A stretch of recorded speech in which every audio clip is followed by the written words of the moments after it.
You can't do that and play that song at the same time and expect me to function. Great intro, best you ever done. Yeah. Yeah, I just wanted to lay it. I just wanted to put you on the screen and just leave you up there by yourself. Yeah, man. When I first seen that scene in theaters, and I'm sure we'll talk more about this later. When I first seen that scene in theaters, dude, it got me. I ain't gonna lie, it got me. When he did the cross and turned it into an X. Yeah. What's going on, everybody? What's happening? So how's it going? This has reaffirmed that I'm a dork. By the way, I have watched a shitload of superhero movies in the last probably the last month. Getting ready for this. But wasn't that hard. My number 5 spot was kind of tough, but for the most part, I went into this knowing what was going to be there, you know. But I had a good time watching and rewatching a lot of the ones I hadn't seen in a while.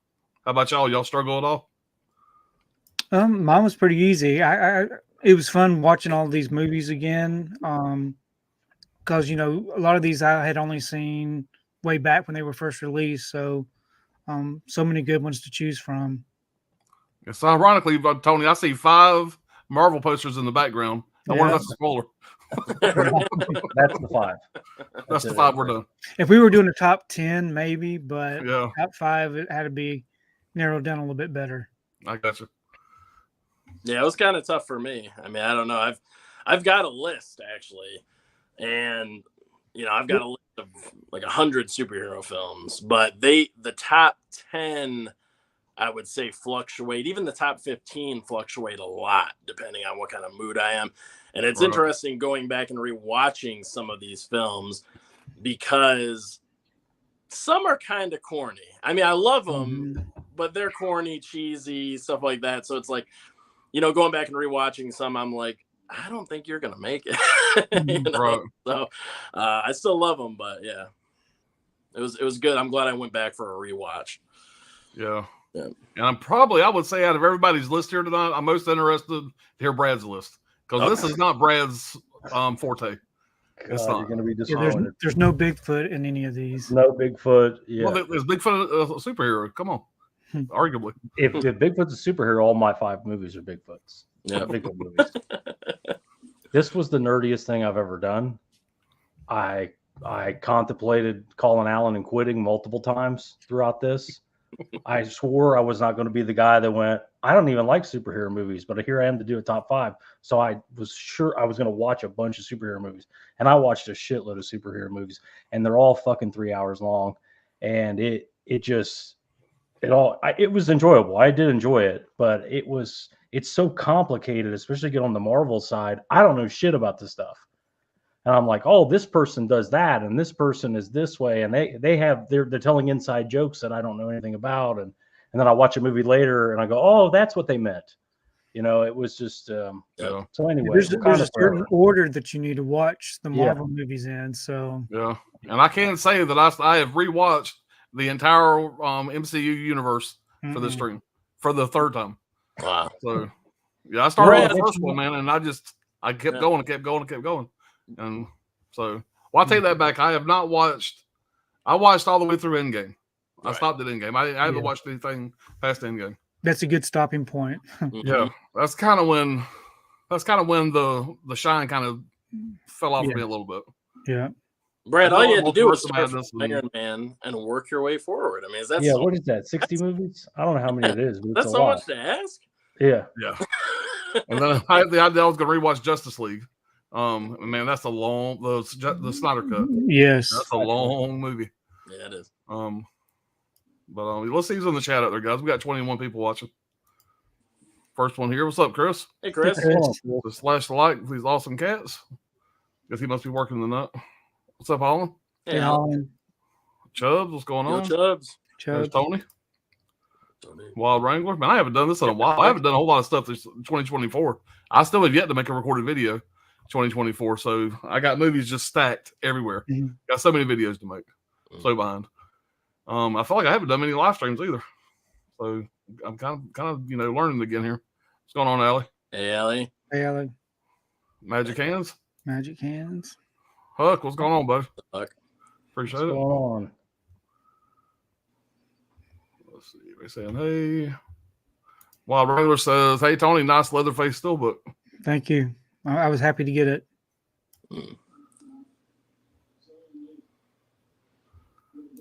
Sydney Eubanks, what's going on? Hey, Sydney. Sydney. Scolder, Hello.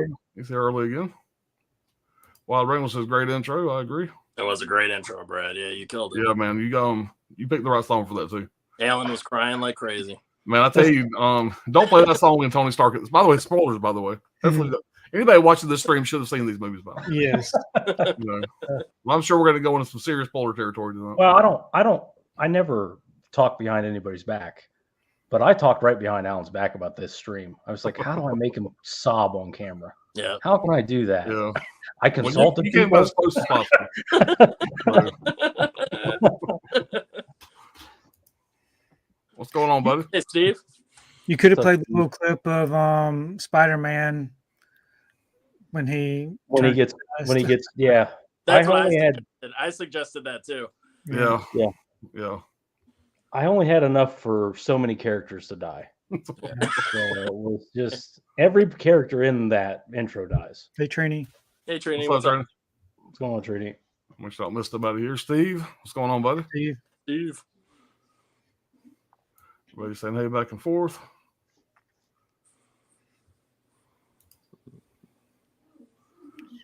Super.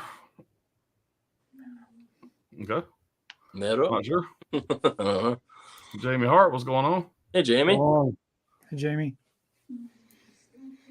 Everybody saying hey to Jamie, and we are. Let me mark that there. I like this background display too. That's cool. Mhm. I like those. Gross. that's Yeah, actually Anthony's- went through quite a that few. background. Well, that background's actually Anthony's bedspread. Though. Right on the car bed.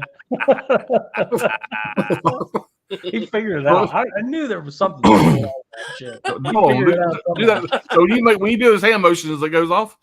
Yeah. It's Do it again. Let me Yeah. say it one more time. You know you want to do it again.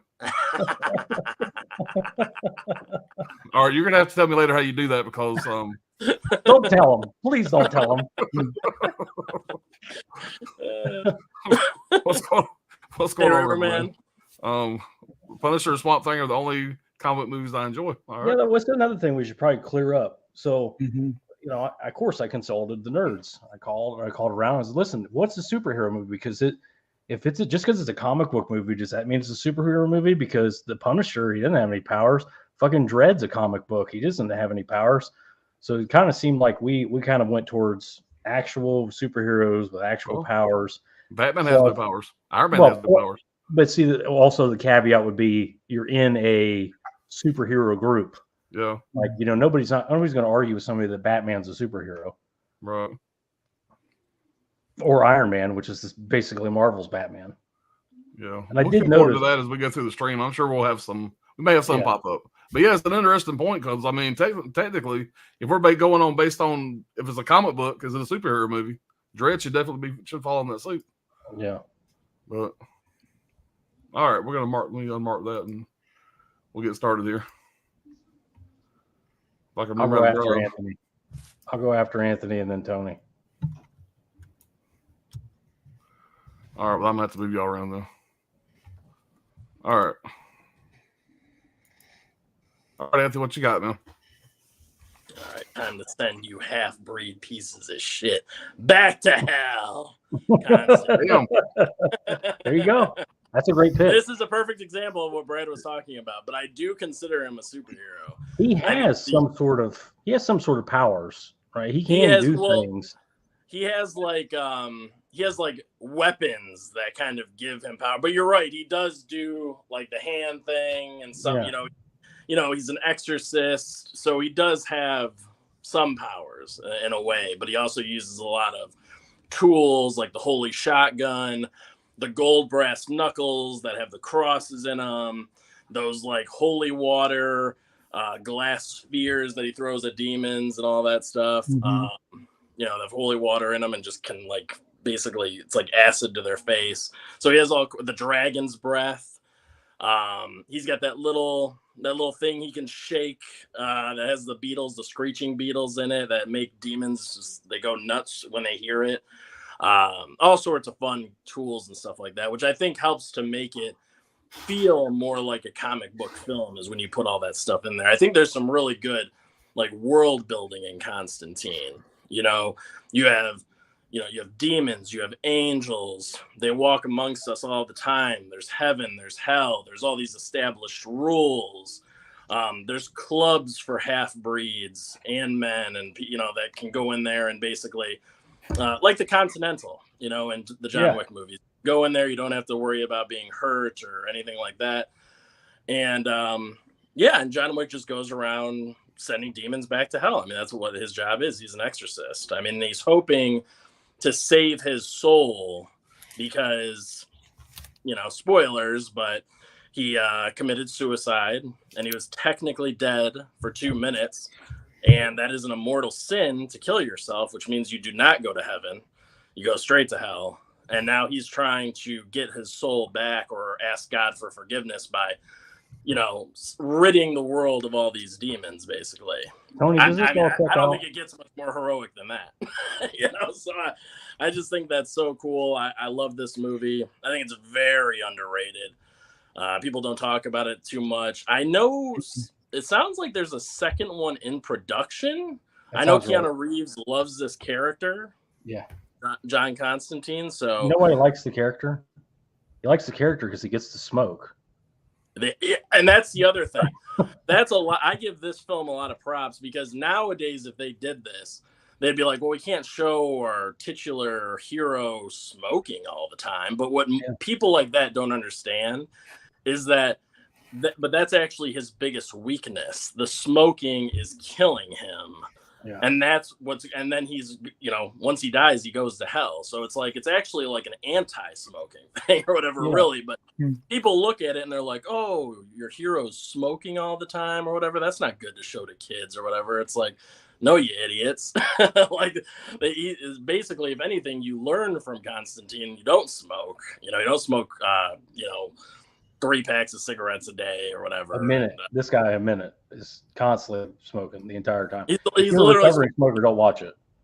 Yeah, the movie opens with him dropping a cigarette out the cab window, and then he walks into the building and then lights up another cigarette literally like a few seconds later. I mean, he's just always smoking, and he has lung cancer, and that's gonna bite him in the ass, basically. Mm-hmm. Yeah. So his clock is ticking, and I just think this. So much good action. Like I said, the world building. I think all the characters are good. I like his little friends. What's that guy's name? Pruitt Taylor Vince, the guy that does the eye thing. Yeah. He's in this. So I like, and then he's got another buddy that makes, he collects, different religious objects and weapons and stuff that Constantine can use. So I think that's cool. Shia LaBeouf is his apprentice, so he's learning under Constantine. Also how to fight demons and stuff, but he's really not fighting any. He's basically just his driver. But he's learning. I think he's a funny character. Yeah. You have Rachel Weisz, who's the detective, Damon Hunsu, who's the owner of that bar that I was talking about. That's basically the Continental for, demons, half-breeds, humans, all that stuff. And you got Tilda Swinton as Gabriel, Peter Stormare as Satan, who is like one of the best portrayals of Satan that you'll ever see on screen. I mean, he's so good. He's so good. And he's the one that Stormare actually came up with the idea to have like that black tar dripping down from his feet and to wear like that all white kind of like cotton outfit, and he looks so badass. And also, just a fun fact, Keanu Reeves bought the holy shotgun that's used in this movie at like an auction or something, and he gave it to the director. He gifted it to him. So I thought that was really cool too. And the Spear of Destiny that's used in this was a prop used in the original Hellboy. So I thought that was interesting too. But yeah, I love Constantine. Please go check this out if you haven't seen it. It's worth the watch. There's also a Blu-ray of this. I'm kind of hoping that it gets a steelbook or a 4K edition, since it sounds like there's going to be a sequel. Mm-hmm. I'll give this a proper edition. Yeah, plus they keep that character going. DC's Legends of Tomorrow, the TV series, has a Constantine character in there. We've had 2 DC animated films with Constantine. So I think that's good that it's more widely known now than what it was when that was released. I agree, 100%. And there's been multiple animated films as well. Two of them that I know of that are very good. Mm-hmm. And I want to say that Keanu Reeves, I know he gets a lot of flack for his acting abilities and stuff. People say like, he can't really act. He's just kind of a whatever. But in this movie, I think he's acting his ass off. I really do. I think he does a terrific job. Sometimes I think Keanu Reeves does a better job playing someone who's a little bit more of a dick in a movie. And that's who Constantine is in this film. He's not, I wouldn't call him an all-around good guy. I mean, he's a jerk pretty much to everyone in this movie, and I love it. I think Keanu Reeves is great at playing that kind of character. So yeah, it's fantastic. Like even that small role that he had in Neon Demon, awesome. I love Keanu Reeves' part in that. Yeah. So yeah, check out Constantine. I haven't seen that in theaters. I need to rewatch that. It's been a while. All right, Brad. All right. I went through a lot of these, and this was recommended to me by Steve, Non-Praying Mantis, Allie in the chat. A few people recommended this to me, and I saw this in the theater, or I saw that it was coming out in the theater. I had no interest in watching it, but I watched it recently, and it ended up on my top 5. I really enjoyed it, but it's 2021, starring Sylvester Stallone, The Suicide Squad. Written and directed by James Gunn. Zack Snyder is also a producer on this. It kind of shows. Very hard R, crazy gore. I was not expecting that with James Gunn. It's got his fingerprints all over it. Otherwise, though, the soundtrack, the style, all that stuff. I do love the false opening with Pete Davidson, that piece of shit. I love how that all goes. And, you think it's going one way and it obviously goes another way. But I remember when this started, and I saw Pete Davidson, I went, what the fuck is Steve talking about?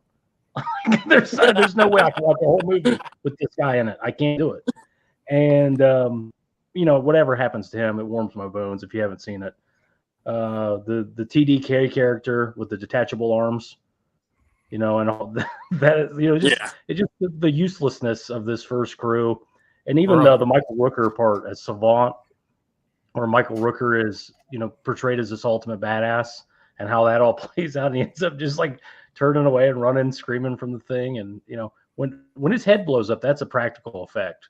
That's another thing I liked about this movie. There's plenty of CG in this, but wherever they could use practical effects, they did. I mean, obviously there's a giant starfish monster. You can't use a practical effect for that, but, wherever they could, they did. But the movie follows another Suicide Squad team, not to be confused with the other Suicide Squad movie with Will Smith. They get sent to a third world island dictator nation to destroy a former Nazi compound that has a world-ending alien creature imprisoned there. It's kind of like a mix of movies: Deadpool 2, Mystery Men, Guardians of the Galaxy. It's definitely Guardians of the Galaxy kind of clone. You get like a Groot character in the shark, played by Sylvester Stallone, brilliantly played by Sylvester Stallone. You get the even the rat as kind of, the rat. You get the Drax character and John Cena. He's basically the exact same, kind of has the same personality. So anyway, Viola Davis comes back. She's a holdover. What's the guy Flag? What's his name? Whoever he is. Rick Flag. Joel Kinnaman. Joel Kinnaman comes back. He's a holdover from the other one. I do like that they do go together. At least it's not just a straight up remake. I did like Viola Davis as the black-eyed reptilian, bureaucrat that doesn't care about anybody or anything. She just cares about her job. Idris Elba is allowed to play British, which I like. He's like a Deadshot clone. They just let him be British, which is nice, instead of trying to make him American. Get an American if you want an American. I don't know. It's just weird that he has to play American all the time. The standouts to me are John Cena as the ironically named Peacemaker. If you haven't seen this movie, see it for John Cena alone. He's my favorite quote from him in this is he goes, I cherish peace with all my heart. I don't care how many men, women, and children I need to kill to get it. And he's like in red, white, and blue, and like this silver helmet. I don't know. It's just a very weird character, but hilarious. And of course, the Polka Dot Man is Polka still Dot Man, yeah. he's just great in this. So good. David Dasmalchian, he's been in a ton of stuff, Prisoners, anything Denis Villeneuve he's been in. He's just, you'd know him if you saw him. Very weird looking actor, but a great actor at the same time. The way he his power, even his power is hilarious. He has like some sort of a like galactic infection where it's just hard to explain, like flammable polka dots shoot out of his hands, and if he doesn't do that, he dies. But it's beyond his powers. His character is like this insane, like depressed, just weirdo. He just reminds me of Paul Rubens from Mystery Men. He's just crazy, and I love that sequence where they show up to help and they basically slaughter the rebels by mistake. And they're sitting there and everybody else is playing it off, like we didn't know, or they were dead when we got here, or whatever. They have different stories. And then the Polka Dot Man goes, I imagine they were all my mom and I killed them all. He just blurts that out. A few movies get me to audibly laugh. This movie got me several times. When the Polka Dot Man is on the dance floor and he's doing his like weird gyrating, movements. He's trying to have a good time. And then you see what he's seeing.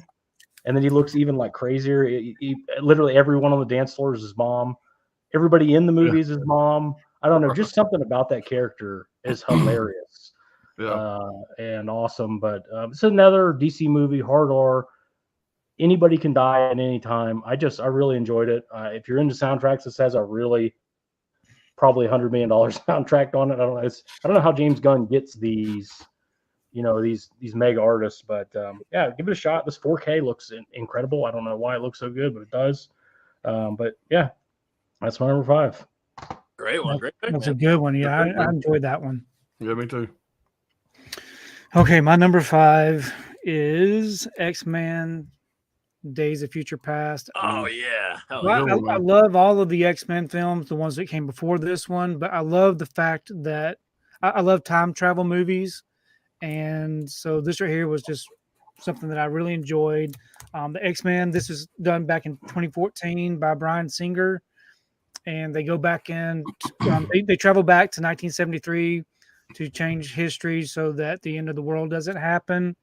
And so we have the X-Men, and we have the younger version of the X-Men all together, which I really enjoyed.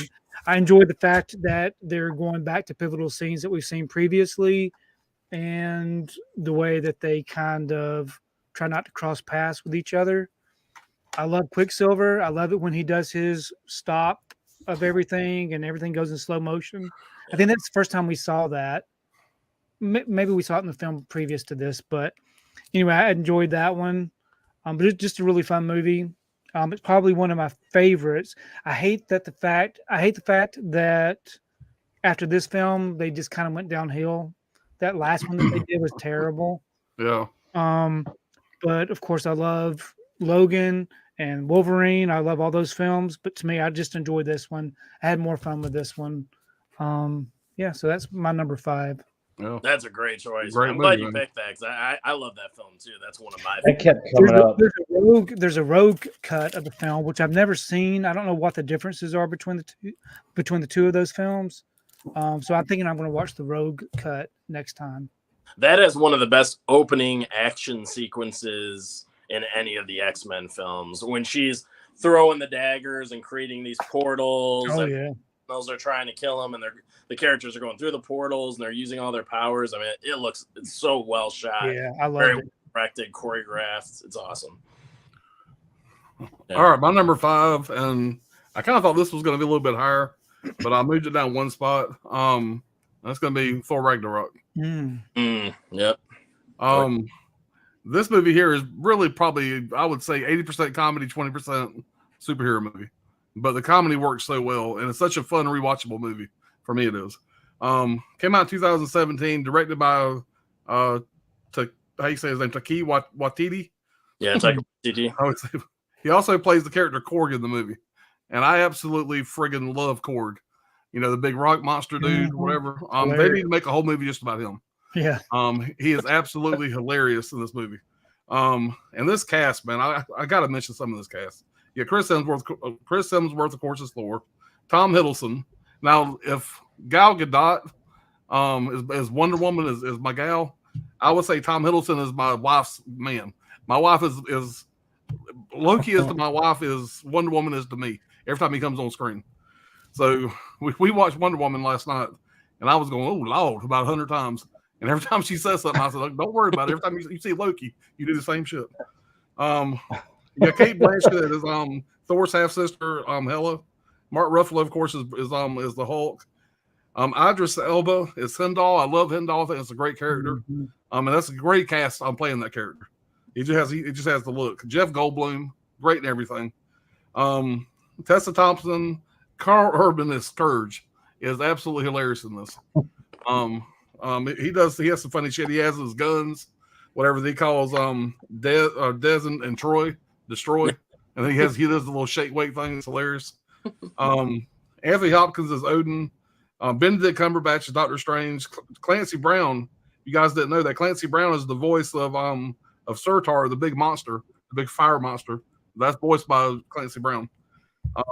You have Matt Damon, Sam Neill, Luke Hemsworth, his younger brother, playing cameos as Loki and Thor and Odin in that little play they do. The basic plot of the movie: I'm imprisoned on the planet Sakaar. By the way, when this movie starts, you know what you're getting. This movie starts off, you got Thor wrapped up in chains. This big fire, intimidating demon is talking to him. Of course, Thor don't give a shit. And the chains are kind of spinning around. And every time he spin around where he's kind of out, you can't see him. He's like, hold on. He's like interrupted his grand speech. And he says, okay, that's hilarious. And the movie just keeps on going from there. And all the jokes just really hit for me. I thought was one of the greatest lines in the movie is the fight between Thor and Hulk. Everybody knows the line, we're friends from work.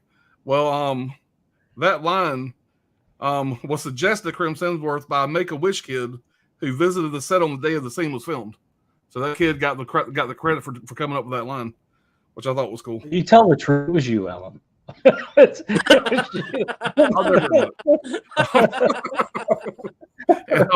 Sir Anthony Hopkins wasn't going to come back for this one, but after he read the script, he says, I'm in, I'll come back. He just thought it would be a good time.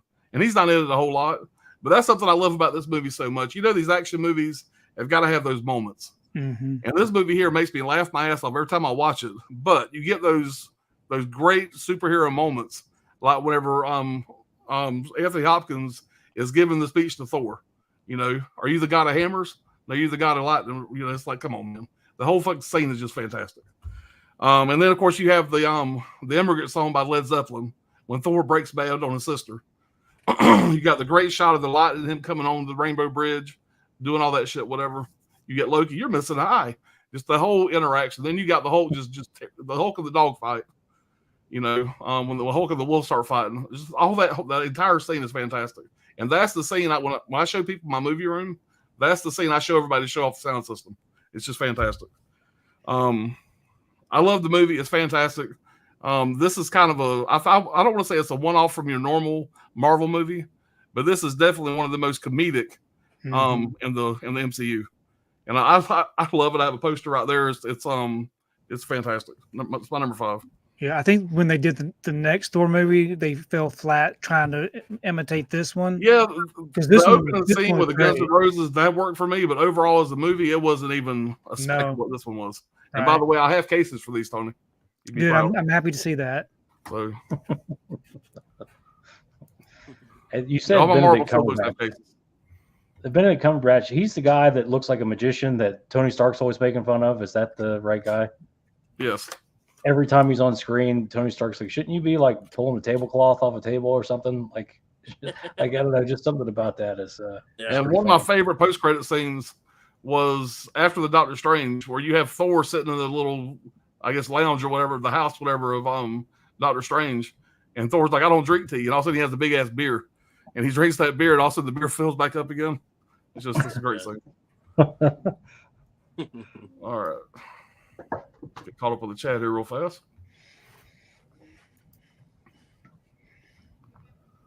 All right. Hollis says, all right, Anthony, that's what I'm talking about. Big production value. Talking about Constantine. Yeah. Tommy Star, what's going on, buddy? What's up, Tommy? Good to see you in here. Sydney's got a suggestion. He says, top 5 film noir movies from the 40s and 50s. If I was to do that, most of those would probably be first time watches. But that could be interesting. There's some good ones. Yeah. Jamie Hart's a fan of Constantine. Nice. So that's an inspired pick. Really, I didn't even honestly think of that, but it's a great one. It really is. You got me wanting to watch it. Like I said, I've only seen it once when it first came out in theaters. That's been, when did it come out? It has to be 2005. 2005, a long time ago. Isn't he technically in purgatory? Isn't that what? And he's doing this to get back. Like if you're in I think it's in Catholic lore. If you commit suicide, you're in purgatory forever. I think that I thought that was part of it somehow. In this movie, you just go straight to hell because what happens is Rachel Weisz's sister, who's a twin, commits suicide at the beginning of the movie, and she goes to hell, and then Constantine's basically trying to help the twin sister, also played by Rachel Weisz, obviously, get her sister's soul out of hell. I see. Yeah. I haven't seen it in so long. You'll love it, Brad. I'm sure you'll love it. It's really good. It's another movie that it could get the black and white cut. Get a black and white cut on it, cover some of that weird CGI on the street. Yeah. It's not bad CGI. It's just a little. Jarring from what I remember. I guess. Years ago. Yeah, it's a bit dated for sure. The CGI is a bit, definitely. So this is Constantine, solid movie, 3 out of 5. Tom Constantine is a DC comic character, so yeah. Yep. Looking forward to the Constantine sequel. Me too. Yeah. He should be able to make it. You go to purgatory, like I was saying. Oh yeah. Dell Moose, what's going on, man? Just on a stream with him Wednesday night. Hey, Dell. What's up, Dell? What Johnny's watching? What's going on, man? What's up? Brian Goes Blue, what's going on, buddy? Hey, Brian. Brian I'll be meeting Brian for the first time in May. Him and Coco, me and Dr. Ordinary and the wives are going down to the horror convention in Orlando, Spooky Empire. So, of course, Ryan being Ryan, he got his VIP passes and the whole thing, whatever. So that should be a lot of fun. It'll be my first convention. Oh, it'll be a blast. Ryan also recommended that Suicide Squad to me, and I just heard it enough to finally actually watch it. Now, did you watch the first one as well, Brad? Yeah, I watched the first one. I thought that kind of fell apart at a certain point. All right, see, Cindy says X-Men Days of Future Past, good movie, 3 out of 5. Is that the one that starts with Magneto getting like as a kid, and like all those metal tools are on the wall? Or is that a different? Oh, that's First Class. Well, they do it in First Class, and they also do it, I think, in the first X-Men movie when they have like a flashback scene. That's what I'm talking about. It's like a soup to me. Yeah, there's two different movies they do that scene. Yeah, there's so those films. Some of those films are so old that they kind of mesh together in your mind, trying to separate X-Men, X-Men 2, all that. Yeah. Michael says my favorite X-Men is Bruce Jenner. Ryder says Al Bundy scored 4 touchdowns in a single. Yeah. Oh yeah, there we go. A little Married with Children. Yeah, favorite X-Men is Wolverine all day long. All day long. Wolverine. Watiti. Okay, that's a good way to remember. All right, so Toxic Avenger, first superhero from New Jersey. That's a good point. Number 5 for Wild Wrangler would be Guardians of the Galaxy 2. It's a good one. Oh yeah, I love that. Absolutely. Another reason for me to bring up Taika Waititi. Thor Ragnarok is such a fun time. Great pick, Alan. Appreciate it, Alan. Yeah.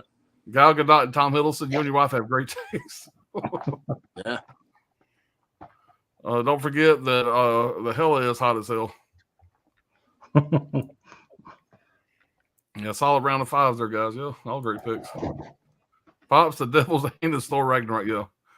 There's so many things. I could have sat here and just did quote after quote after quote, Even though these are like, turn your brain off superhero movies, they're all very dense. You try to take notes and tell the story. It's like, especially if let's say you did Avengers Infinity War or whatever.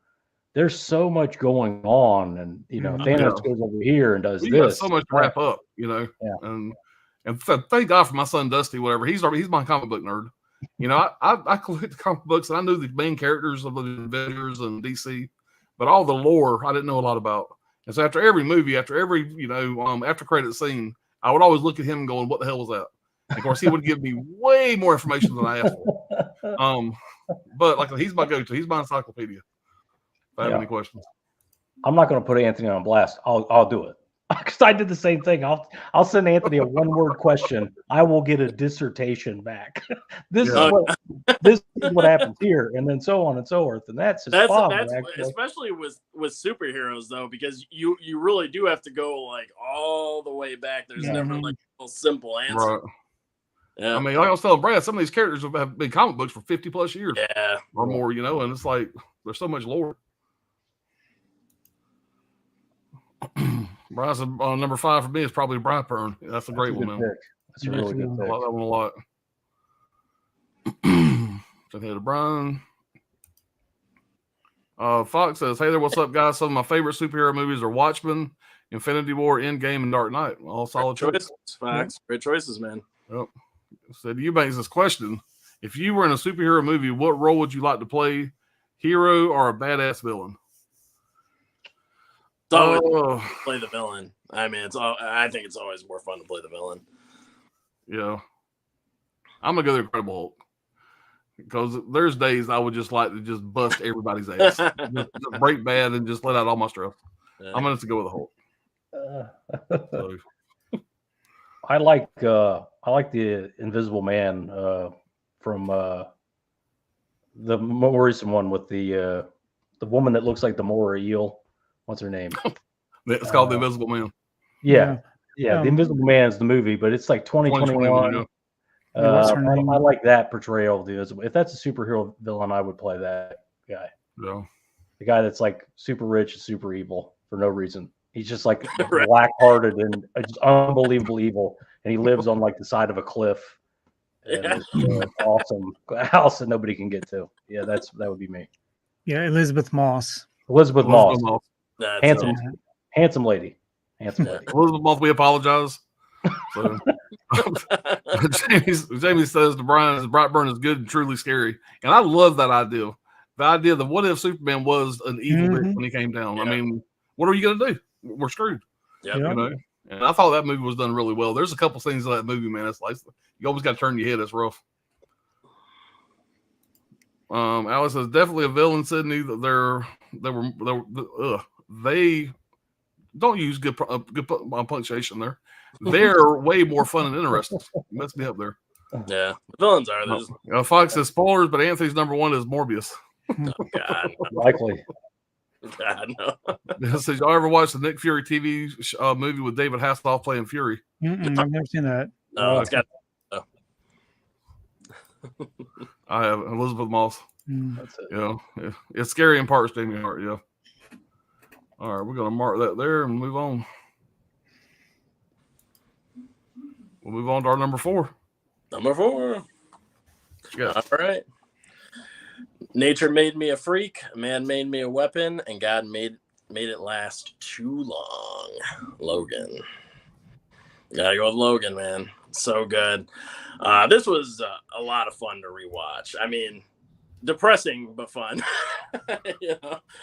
I just love that James Mangold and Hugh Jackman finally got to make the Wolverine movie that they've always wanted to make. Rated R, blood, gore, badassery. Logan just saying dickish stuff all the way through it. I mean, and even making Professor X, kind of a dick too. I mean, it really is. So I love that they went there. They really used that full R to their advantage. And they got to have fun with it because it's in like the distant future. So they're like, okay, don't worry. It's not going to mess up too much of your guys' stuff. We're going to go to the future. We're going to tell our own story, loosely based off of the Old Man Logan comics run. And, I love that it's just like a modern Western. Yeah. just this old beat up Logan, his one of his claws when he when It's not working. come out all the way, so he's got to like push it back down or whatever. It's just he's just beat up.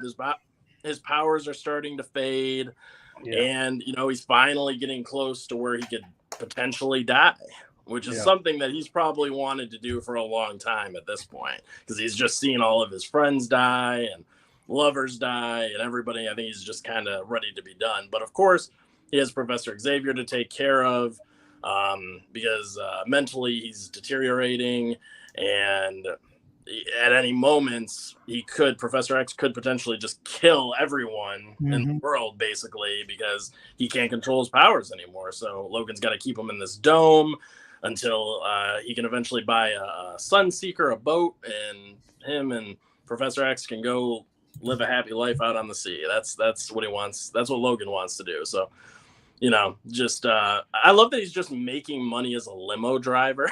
Out of all things, just making money as a limo driver, having to take all these annoying people around town and everything, drunk people and all these idiots, just trying to save up enough money. You get a boob shot. You get a boob shot in a Marvel movie. How great is that? I was gonna say that. Yeah, you do. In the limousine, you get a boob shot. Yep. That's what I mean. They used that rated R. Yep. Yeah, they really did. There's some good humor in this too. When that like middle-aged fat lady's talking shit, about Laura, the little girl in this movie or whatever, and he's like, the motel manager, and he's like, "Why don't you get out of here, you fat bitch," or whatever. Just leave her alone, or something. Take your fat ass back inside. Yeah, take your fat ass back inside. I love that. It's that dark humor. They would never say that nowadays. Not a chance. So I just love that you're getting little bits of that in here. But then he ends up running into Boyd Holbrook as Pierce, one of our main villains. And I love Boyd Holbrook in this role. I think he's perfect. He's got that kind of slick, cool, but he's also just kind of a moron too. He thinks he's smarter than what he really is. He's very overconfident, and that's what I love about his character, because he plays it very well. I like that actor. And what does he think that hand's going to do for him? Exactly. He's got that mechanical hand. He has this mechanical hand that he thinks is going to make him. He thinks that hand is like so cool, and everybody's just like, "Dude, what is that? That's your power? You have a fake hand?" He's like, "You're not the only one that's enhanced." It's like, dude, he can chop that hand off in like 5 seconds. That's not really a cool thing to have, But yeah, he's after Laura. You're disabled. You're disabled. Right, cool. Cool power, man. And then he's running a whole crew of disabled men. Yeah, they all have the mechanical hands and all that stuff too. It's like that movie. What's that movie you love? That Action Mutante. Action Mutante. Yeah. But his character and a bunch of these other guys are trying to get Laura, who's X-23, in the film, which is, they use Logan's DNA to create her, so she's kind of Logan's daughter in a way or whatever. Yeah. And they're trying to hunt her down, and Logan takes this money from this lady that said, "Please just help my daughter get across the border, get to Eden where she'll be safe and everything." And so Logan's really just trying to protect Professor X, but also save Laura if he can. Once he gets the money, he takes the job to get the money for the boat. Yeah. That's the whole thing. He's like, "I'll just get the fucking boat and be done with this." Yeah. But she kind of keeps finding a way to tag along with them and everything. And you get a lot of cool action sequences throughout. You get that whole hotel sequence where Professor Xavier is going nuts, losing his mind, and it's like basically freezing everyone in place, and he's about to kill everyone in the casino. But Logan just goes in there and like slow motion starts killing all of Pierce's men and everything. It looks so well shot. It's awesome.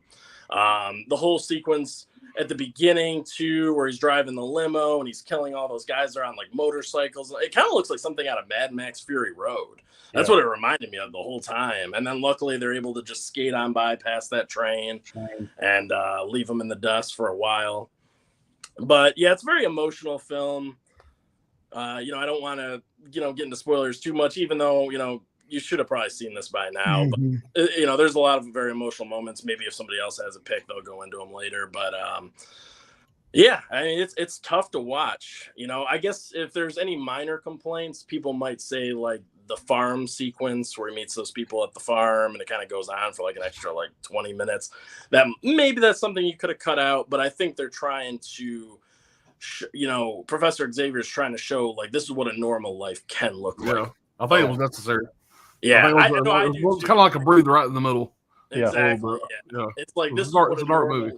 A normal life can look like, and then of course that ends in tragedy too or whatever, and it just keeps but that's Logan's life.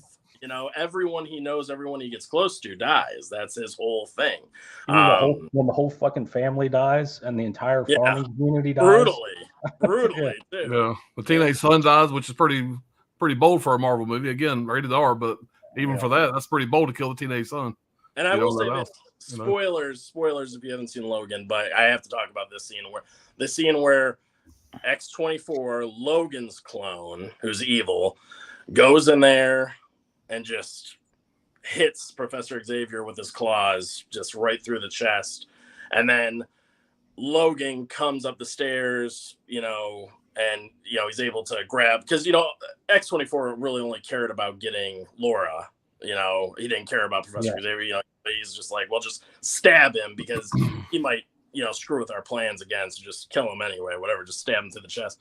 And I love it when Logan comes up there and he looks at Professor Xavier and he sees him just bleeding out. And he's like, it wasn't me, Charles. It wasn't me. I didn't do it. You know what I mean? Because the clone looks just like him and he doesn't want Professor Xavier's last memory to be Logan killing him.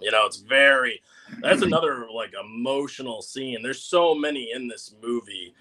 Brad, like you put in the opener, the turning the cross into an X, such a subtle thing, a small thing, but man, it's brilliant. Oh, it wasn't subtle. It was a big deal.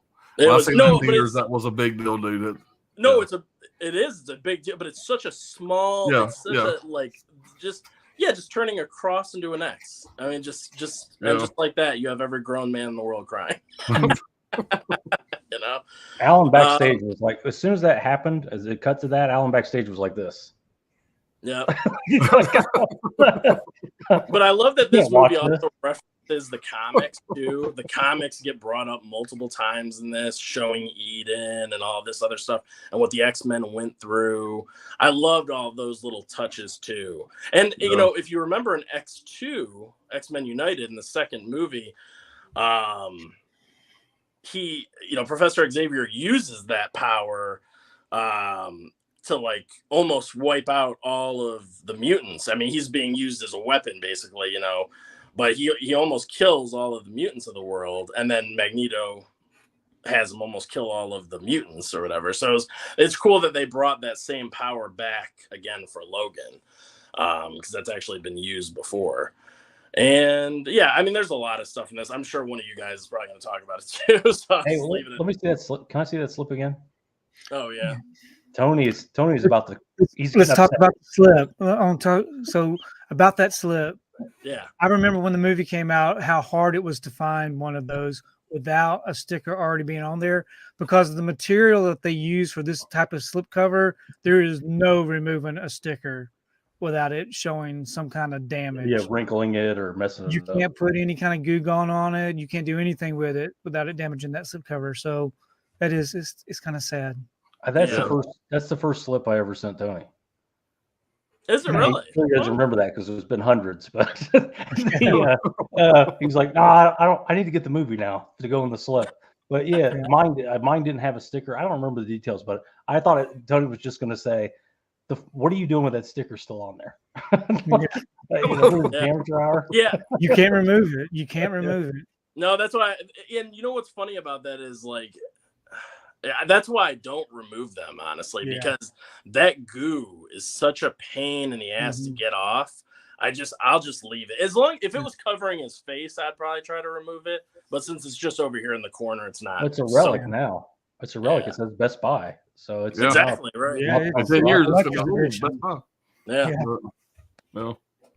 But that's it. That's my number 4. That's a good one. Yeah, man. Oh, my number 4, cocksucker.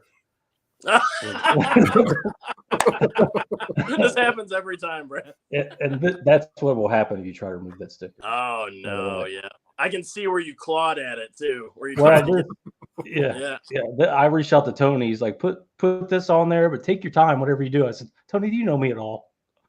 I'm an 8. But it's not on there anymore. But I don't have much to add from what Anthony said. You have the cancer riddled. He's like allergic now to the metal. Over time you develop these allergies. If you're exposed to something for whatever, had this metal in him since the 70s or whatever. So he's now allergic to it. Or before then. Yeah. Well, however long it was. 50s, whenever they put the metal in him, it's been in him forever. And now it's killing him. He's very allergic to it. And there's no taking it out now. I mean, so he's old. He's dragging a fucking leg around. He has to lean on something when he takes a piss. He's just fucked up. And he's drunk. He's an alcoholic, but he's a professional driver also, which is interesting. He has an adamantium bullet fashion so he can blow his own brains out, when Charles dies.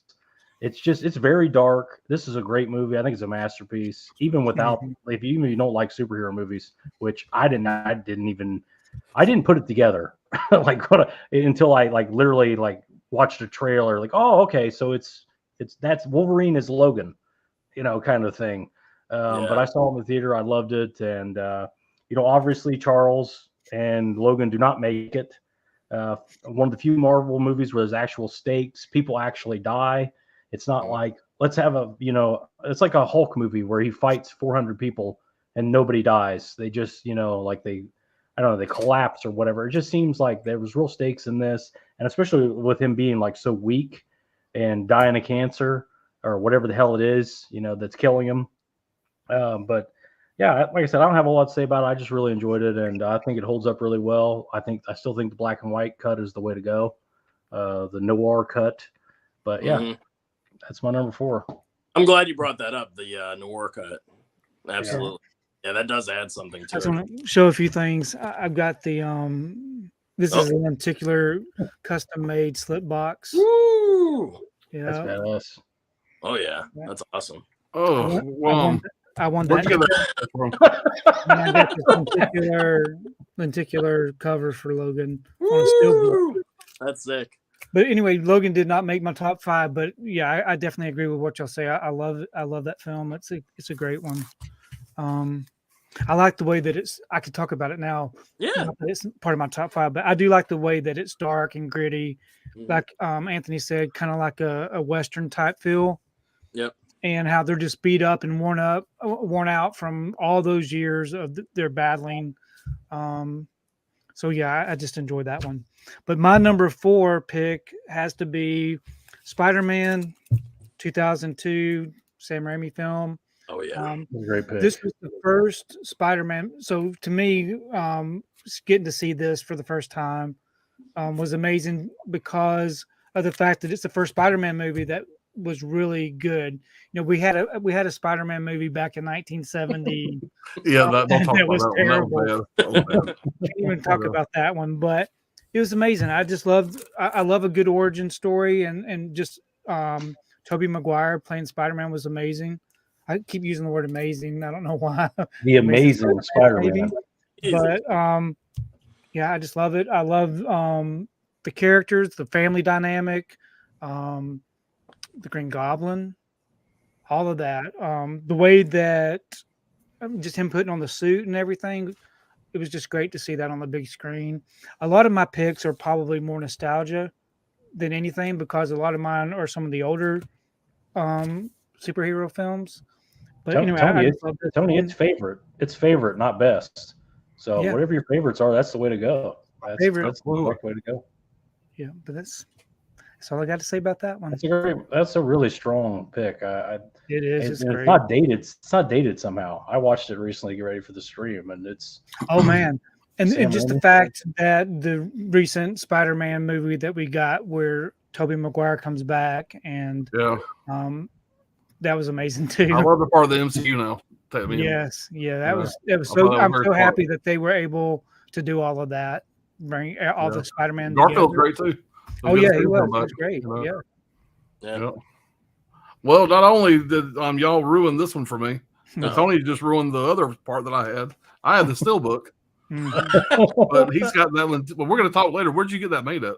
We'll I talk actually about it later. I won it from some website that was doing a contest back in the day, and that was one of the prizes, a custom-made lenticular slip box. One of my favorite steelbooks. Yeah, my number 4.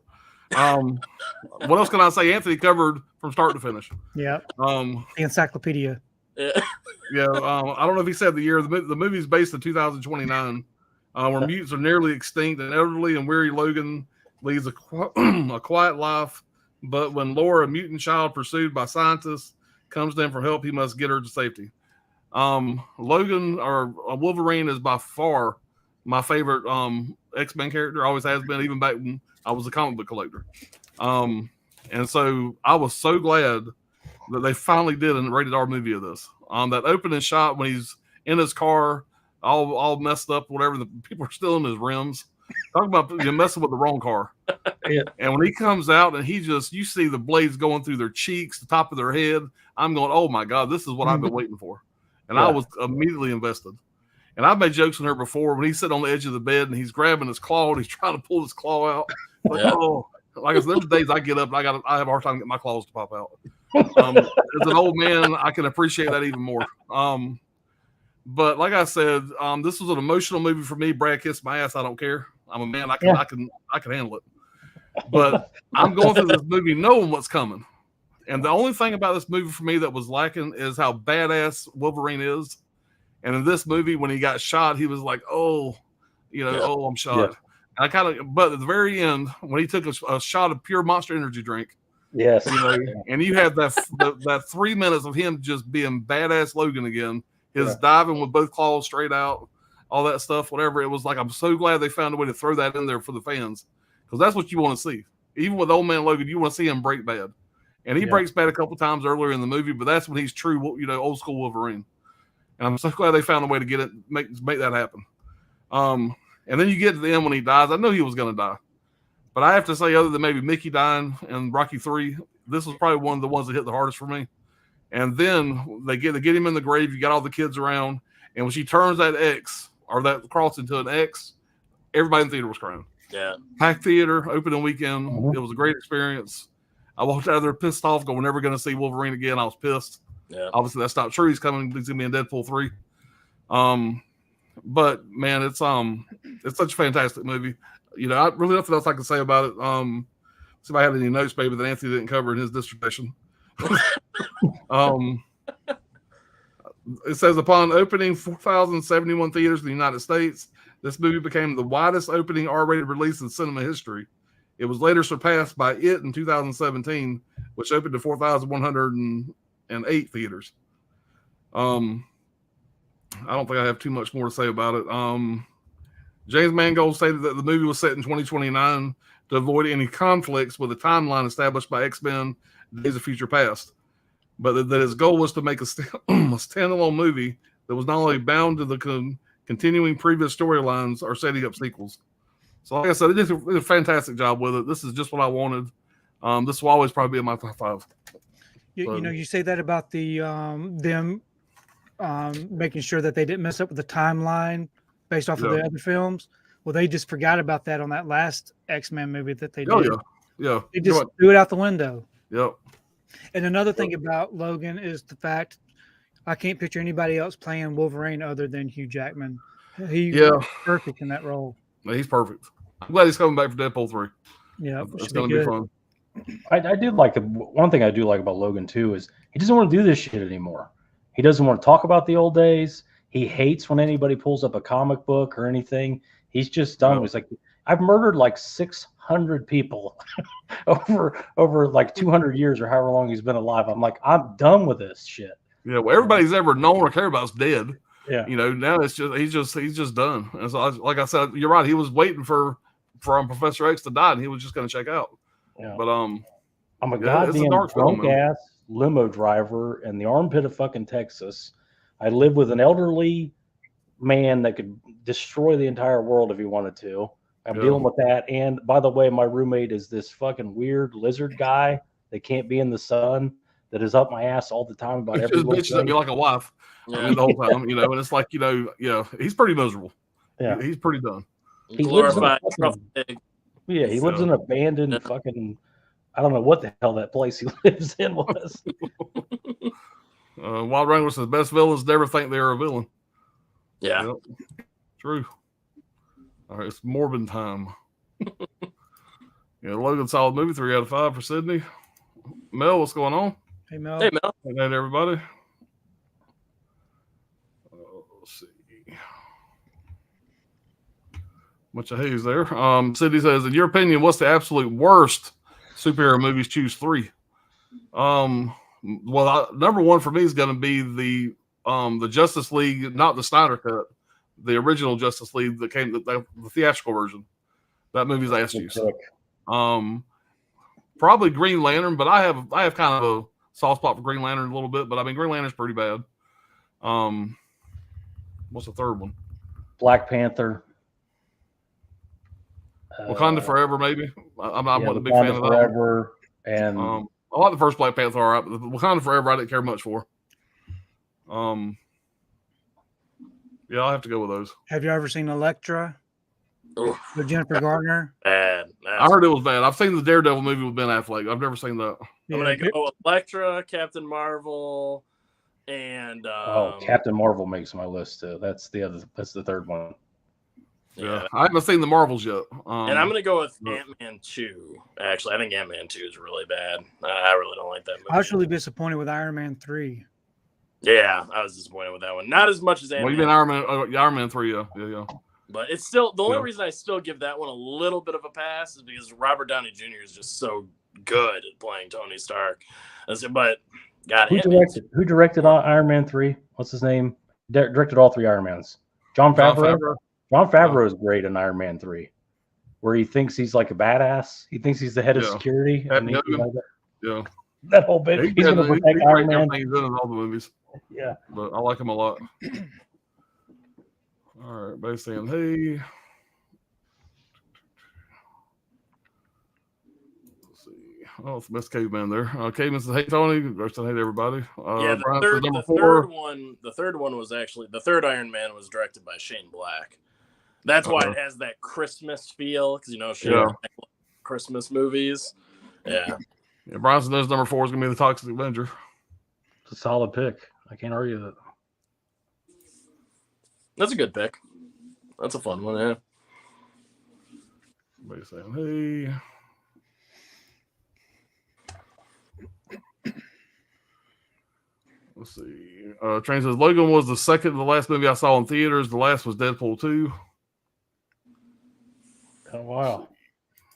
Ben says, I love the Goblin fight at Spider-Man 1. I can really tell it's Sam Raimi filming that scene. Yeah, Caveman says, Sculder, I couldn't agree more with you. Iron Man 2 would have been much better and more like the comics. They have made it rated R.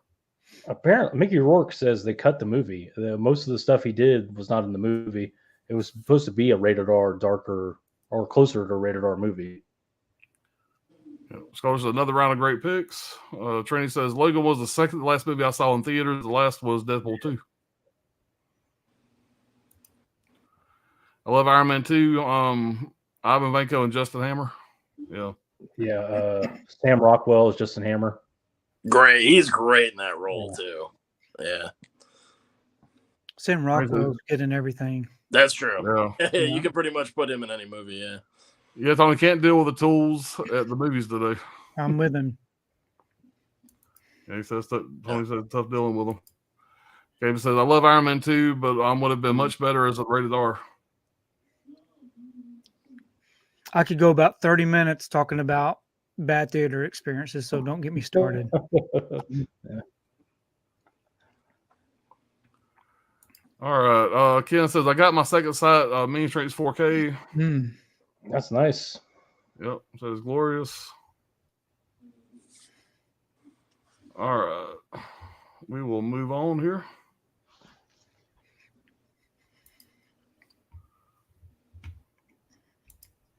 And we'll move on to number 3. All right, guys. It's open season on all suckheads, so you better learn to pull the trigger. Blade. Yeah. That's a great pick. Man, I love Blade. This will always be in my top 5. Could even be number 1 because it's, you know how you love a superhero film is when there's 0 chance that you would ever take this out of your top 5. This is for sure always going to be in my top 5, and that's Blade. Wesley Snipes was just meant to play this character. He's born to play it, just like Robert Downey Jr. was born to play Iron Man. I can't see anyone else, including Mahershala Ali. Sorry, pal, but it's Wesley Snipes or nothing for me. I mean, the fact that Wesley Snipes actually knows martial arts, can do a lot of his own stunts. He really knows how to kick ass. All of the weapons that Blade uses, his sword, the thing that he throws and decapitates all the vampires, his shotgun with the, the bullets that have the silver and all that stuff in them. And then he's got his silver stakes. I mean, he's just loaded from head to toe with weapons. He's got his vest on. He's got the sunglasses. I mean, this is like 90s gold right here. 90s action superhero gold. And I love every minute of it. I really do. I mean, I don't even know. That opening scene in Blade is one of the greatest openings to any action film ever. I mean, it's just ever. When the sprinklers, that lady, that the vampire lady takes that dorky guy to the club and he thinks he's going to get laid or whatever. And then the sprinklers start spraying blood down on all the vampires that are dancing at the club, and it's raining blood down. And that poor guy's scared shitless. He's like crawling on the floor. And then he gets to Blade's feet and he looks up. And that's your first look at Blade. Such a great way to introduce a character. And all the vampires are like, it's the Daywalker. Yeah. It's Blade. They're all terrified of him. And for good reason, because he just kicks the shit out of everybody. He kills all these vampires, fights them all. And then one of my favorite parts is when he sets Quinn, played by Donal Logue, who's a character actor you've seen in a million movies. He sets his ass on fire, just lets him burn. He goes to the hospital later, bites that lady, the doctor and the nurse and all them, just rips them to shreds. And he's all like a crispy critter. Blade comes to finish him off. He jumps out the window, lands on an ambulance, runs away after Blade cuts his arm off. And you then left out the part shooting at Blade, and Blade looks back at them. He's like, "Hey, what's your goddamn mind?" Yeah, that part. Yeah. I'm like, oh my god, this is perfect. I mean, the cops just run away. The cops just run away. Wesley Snipes, man, I'm telling you, because he adds so much charisma to the role. He's just cool. And you can't just throw any other person in the role and get that. I mean, he's just a cool guy. And Deacon Frost is the lead villain. I think he's great as well. He brings that snarmy, he's trying to be cool, but he's got the gothy emo, kind of style going to him and everything. And, he's like the young hip vampire and he wants to roll everything and become he doesn't like the old guard. Yeah, but I think he's perfect in the role. I love it. And just everybody. Oh my God, Chris Christopherson as Whistler. Oh, yeah, that was good casting. Woo! Talk about a mentor. That's got to be one of the best mentors as well. And spoilers for Blade. Obviously, this is 1998 when they kill Whistler off. Oh man, talk about a gut punch. And Blade just walks over, takes that cloth off of his face, that bloody cloth off of his face, and they Whistler there laying in that chair is all bloody, and he's still alive, but just barely, just enough to give Blade a little information. And then he asks Blade for his gun so he can kill himself. And he's like, "Walk away, you dumb son." He doesn't even ask him. He says, "Give me the goddamn gun." Right. Yeah. Walk away, you dumb son of a bitch.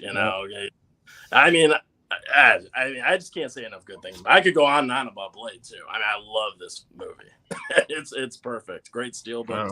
That was a great steelbook. Yeah, it is a great one. That's my number 3, Blade. Great choice. So for my next misery porn pick, 2022, The Batman. Directed by Matt Reeves. Didn't think he had it in him. Cloverfield, Let Me In, Planet of the Apes movies. Delivered a real hardcore, dark Batman movie. Movie takes place in Gotham City, a fictionalized New York City, filmed in London, Liverpool, Glasgow, Scotland, and Chicago. This movie took a year and a half to make. Really long production, really big budget, spared no expense. Movie opens on Halloween night, which I like. That's a nice touch. Next one that's coming out 2025 is a Christmas movie. So going right through, who knows what the third one will be. It opens on a masked serial killer played by Paul Dano killing the mayor of the city, murdering the mayor of the city, not kidnapping them or hanging them from a rope or whatever. I mean, he absolutely murders them, brutally murders them, and he brutally murders several characters. And again, I like that right away.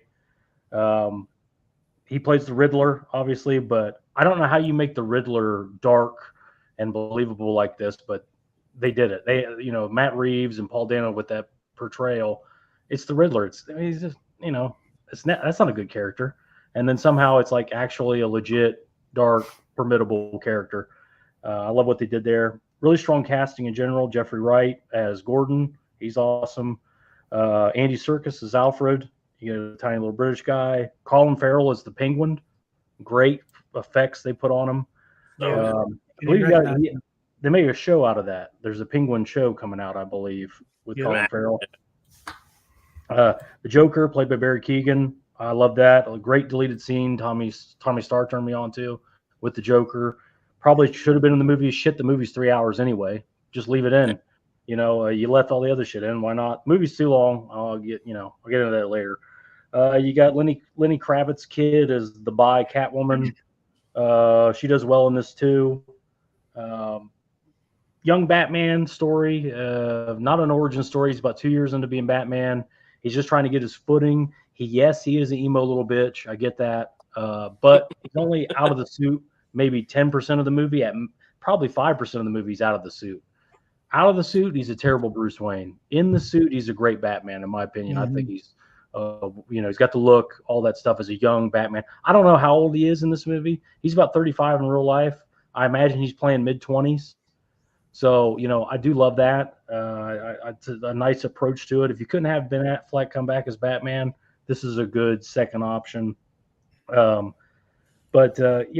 Very dark movie. It gets compared to Seven a lot. I can see it. It's pouring rain, and the serial killer is similar to John Doe. So that, makes sense. There's obviously a bigger plot. I'm not going to go into all that. There's a huge conspiracy. The Falcone character, I don't remember the actor's name. He's really good in it. Been in a lot of Coen movies. I can't think of his fucking name. Doesn't matter. Batman being inexperienced and how it shows in this.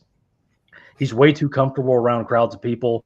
He's not like worried about getting like grabbed or anything. He falls a lot. He gets hit a lot. He gets shot a lot. Again, all nice touches because usually Batman does everything perfect. This he doesn't. I mean, he fucks up a lot. He gets beat up. I like that. Cons.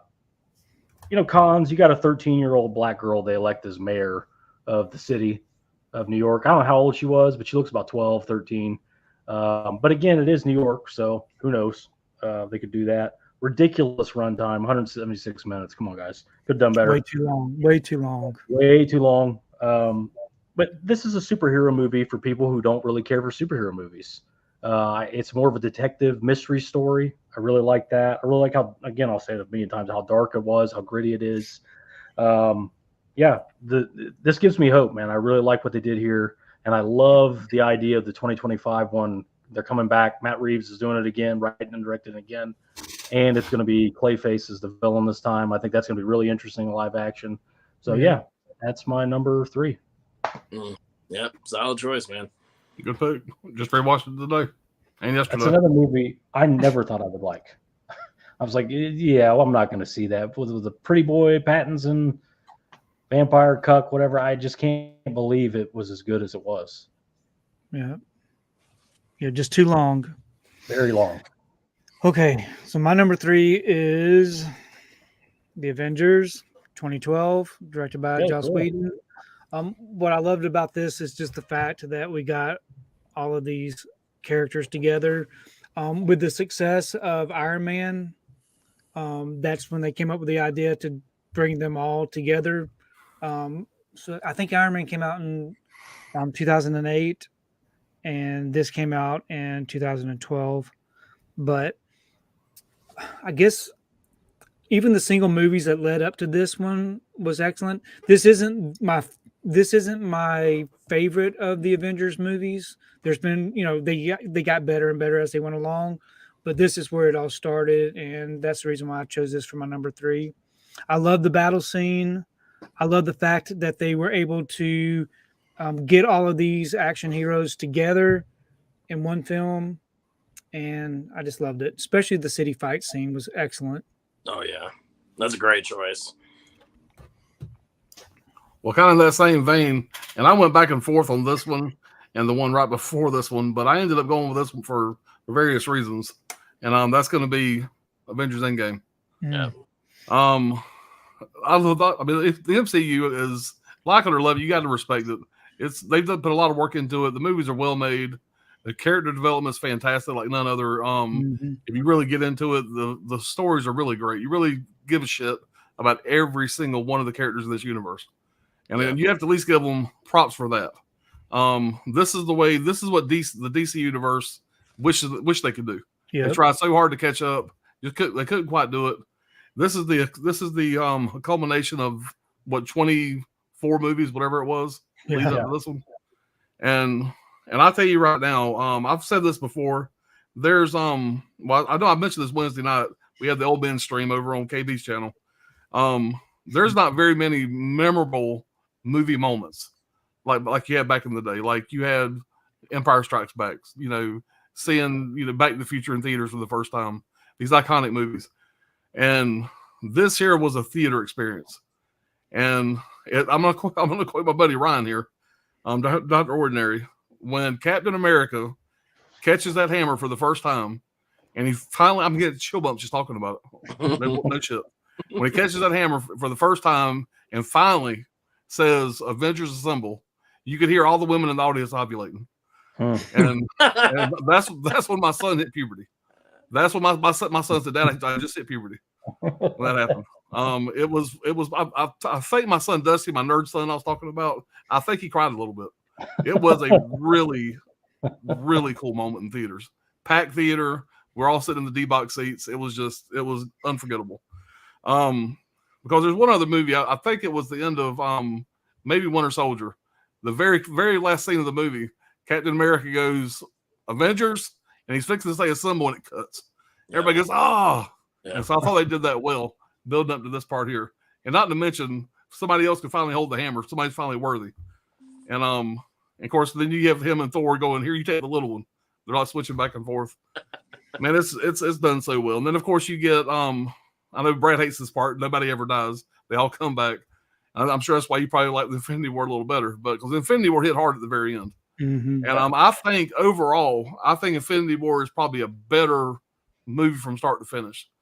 When they start doing the time travel, going back and forth to other things from the movies, I kind of understand why they did that, being the last one, kind of like an homage, I guess. Yeah. But it kind of drug a little bit through some of that.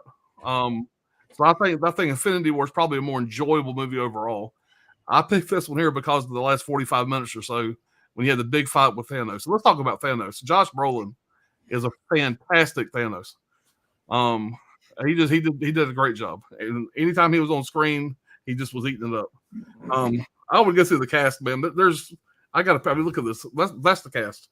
I mean, it's ridiculous. I got tired of typing. All the people are in the movie had a $356 million budget and made 2.7, almost 2.8 billion worldwide. Ridiculous. Which everybody knew it was going to. Avengers Endgame. Now this is impressive. Avengers Endgame is the first film to reach over $1 billion during its opening weekend in theaters. That's crazy. That is ridiculous. Let's see what else we got here. Robert Downey Jr. was the only actor in the movie who actually read the entire script. So he's the only one that knew exactly how it was going to end, which I thought was a nice way to do it. Yeah, they let him read the entire thing. They paid him. What did they pay him to make that movie? Wasn't a record salary? It was ungodly money. It was crazy money. This was shot back to back with Avengers Infinity War over a period of 200 days. So they filmed them, back to back. Robert Downey Jr. officially surpassed Hugh Jackman's record for the most appearances in film as the same superhero with 10. He set this record in only 11 years, whereas Hugh Jackman did it in 17 years. For those that care, I love the movie. It holds up. I'll come back probably every 2 or 3 years and rewatch this whole series. Every time I love it, every time it's just great. And I'm going to put this back in the plastic on me. Okay, thank you. But there's something to be said about a theater experience, a really memorable theater experience, and it had been a long time since I had one. And man, it's that was a lot of fun. Yeah, and that like you said, the last 45 minutes. I know when I was in the theater, it was so quiet. Everybody was just so into the movie. People didn't get up, they didn't walk around, they didn't do all this stuff. They were just watching that movie. Yeah, and about Captain Marvel, I didn't really care for the Captain Marvel movie. I did enjoy Captain Marvel in this movie. When she showed up, whatever it was necessary, and I thought it was like you get into this movie, you care about all these characters, and when she shows up, you're like, all right, that's his ass now. So, for what it's worth, I thought the Captain Marvel was good in this for just a little 10 minutes she's in it. Yeah, like you said, everybody had their moment in it too. Yeah. So it was The great. Guardians guys are in it. Is this the one where they pick up Thor in space?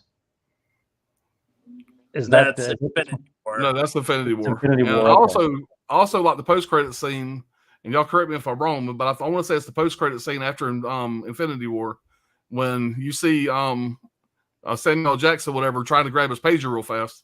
Oh, and also the pager hits the ground, and you see him calling Captain Marvel. Yeah. Which I thought that was a cool little touch. And I loved it when the Scarlet Witch was fighting Thanos and she was getting the better of Thanos, and he's like, send everything, launch like all the weapons and all that shit. And he's like, well, what about our people? Our people are still on the ground. Send everything, because she's about to kill him. It's the one time you see Thanos finally kind of weakened. I love that scene. And also, there's just little things, just like the first I think it was the Winter Soldier when you first met the Falcon. They're running around the lake, whatever. Of course, Captain America is always saying, on your left. On your left, as he's laughing his ass like 3 times. And of course, whatever, Anthony Mackie, whatever, when he comes back, on your left, they even throw that in there. It's just, like I said, the world is, like it or love it, the world is done so fucking well. Yeah. And then that's what was so good about it, the way that they just tied everything. They always tie everything together. And that was a bad thing about the whole Disney Plus and the Marvel shows and stuff. They try to tie that into, they wanted you to have to watch those shows so that you could keep up with the Marvel Cinematic Universe, which is aggravating, but I love how they all tie together. And I do understand the burnout. I mean, like I said, there's been a bunch of them, and really after Endgame, it really fell off for me a lot. I still watch them, but I haven't really enjoyed that many of them since then. Yeah, they should have. There should have been a big break between Endgame and the next films. I agree. Start over altogether. New characters, new everything, new actors. Yeah. What's going on, man? Blade is a great one. I agree. I was saying the Blade, great movie, 4 out of 5. Winner. Wild Rangers number 3 is Spider-Man 2. Yeah, Doc Ock, man, that's a good one. Great choice. It's a hard one to argue too. Yep. Everybody's liking Blade 2. Ken says I caved in and bought Severin's Danza Macabre 2 for a Castle of Blood 4K. Couldn't take a chance of this not getting a separate release. Also, that Blade Steelbook is such a beauty. I might have to swap it. I mean, admire it the next time I visit you. Brian says number 3 would probably be the Super James Gunn film, Shut Up Crime. Great movie. Y'all introduced me to that movie. Yeah, it's a great movie. I love it. Anthony already has a metal detector on his doors and windows to keep his friends from admiring them too much as well.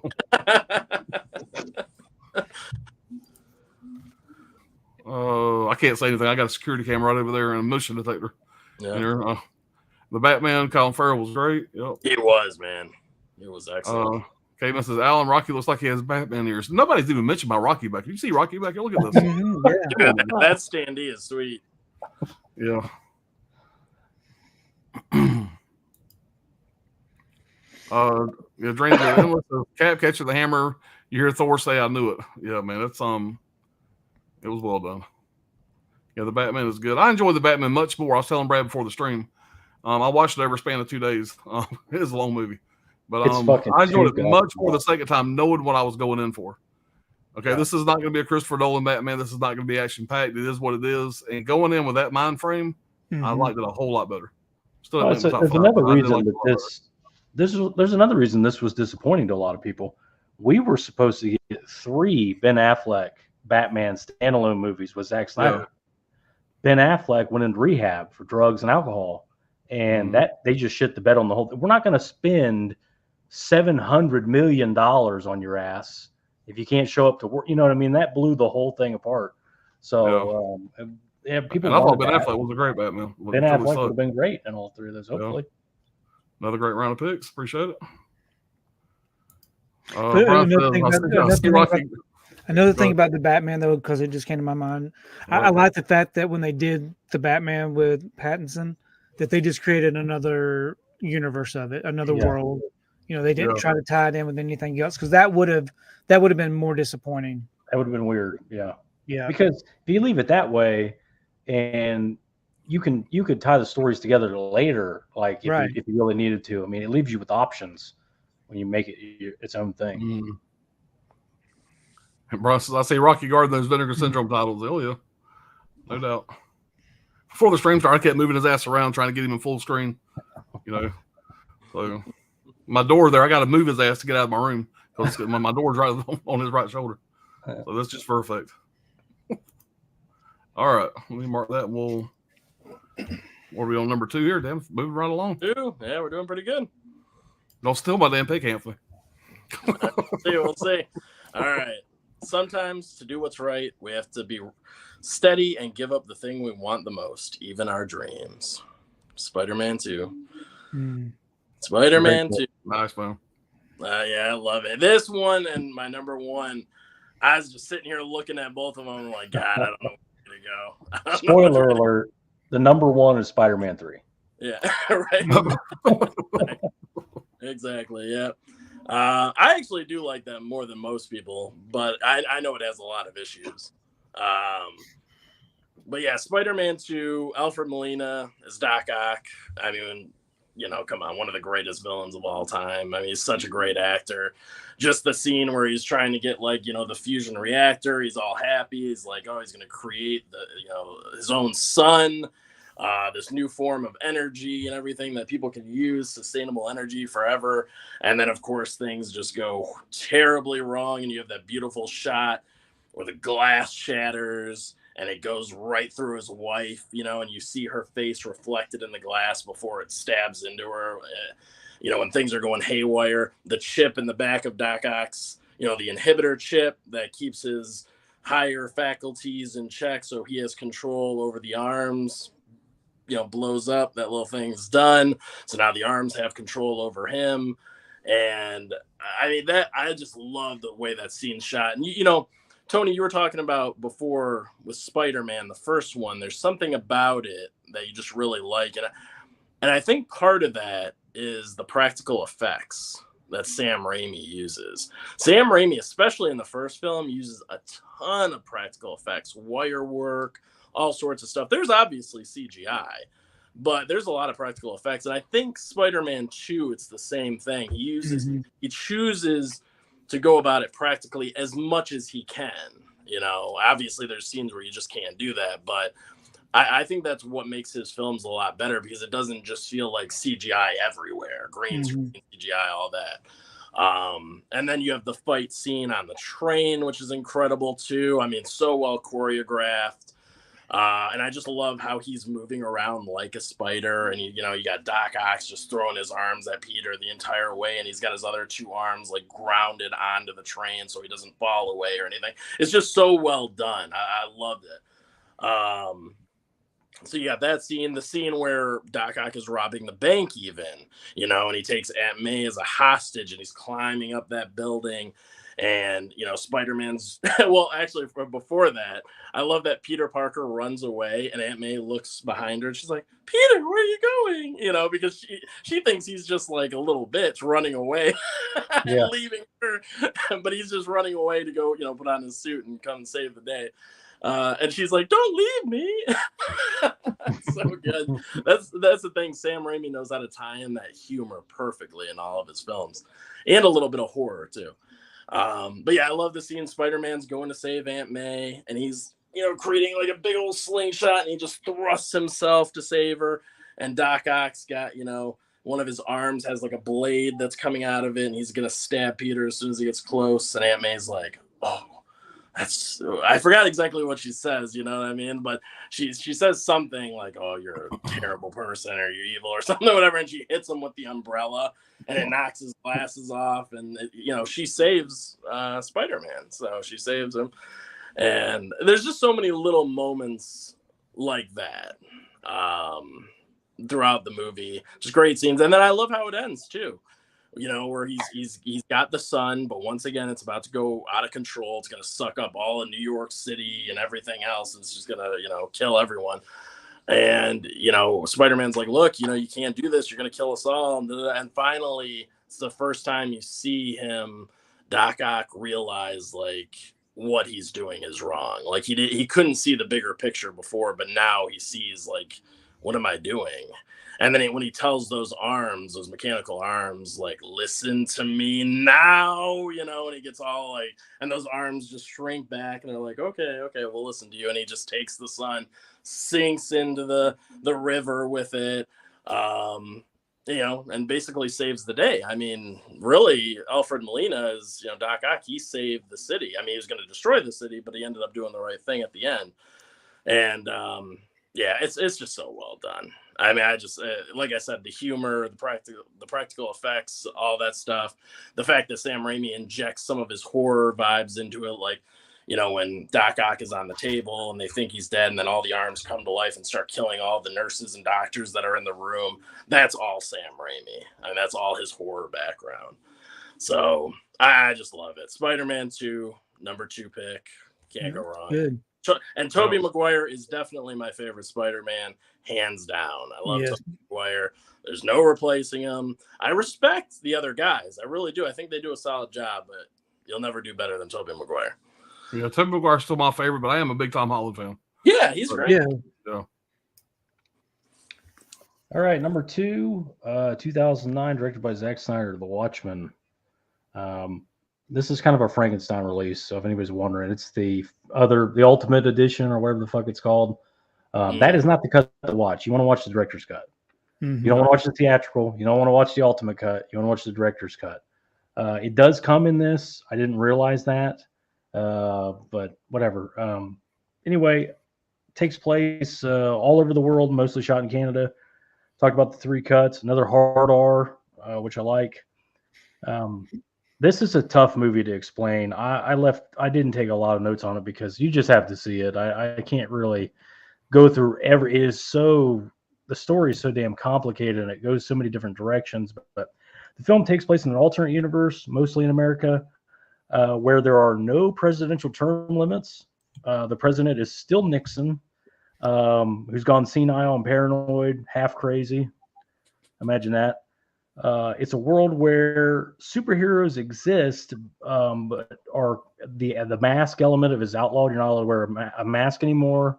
You're not allowed to practice being a superhero, and they're like celebrities now, essentially.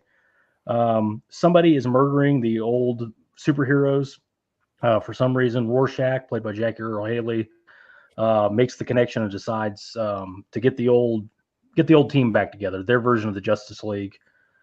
It turns into like a massive 9/11 type conspiracy. Great performances by everyone, especially Jackie Earle Haley as Rorschach. He's this unhinged homeless man, obsessed with canned beans and the truth. If you've watched the movie, he's constantly has an monologue going the entire time.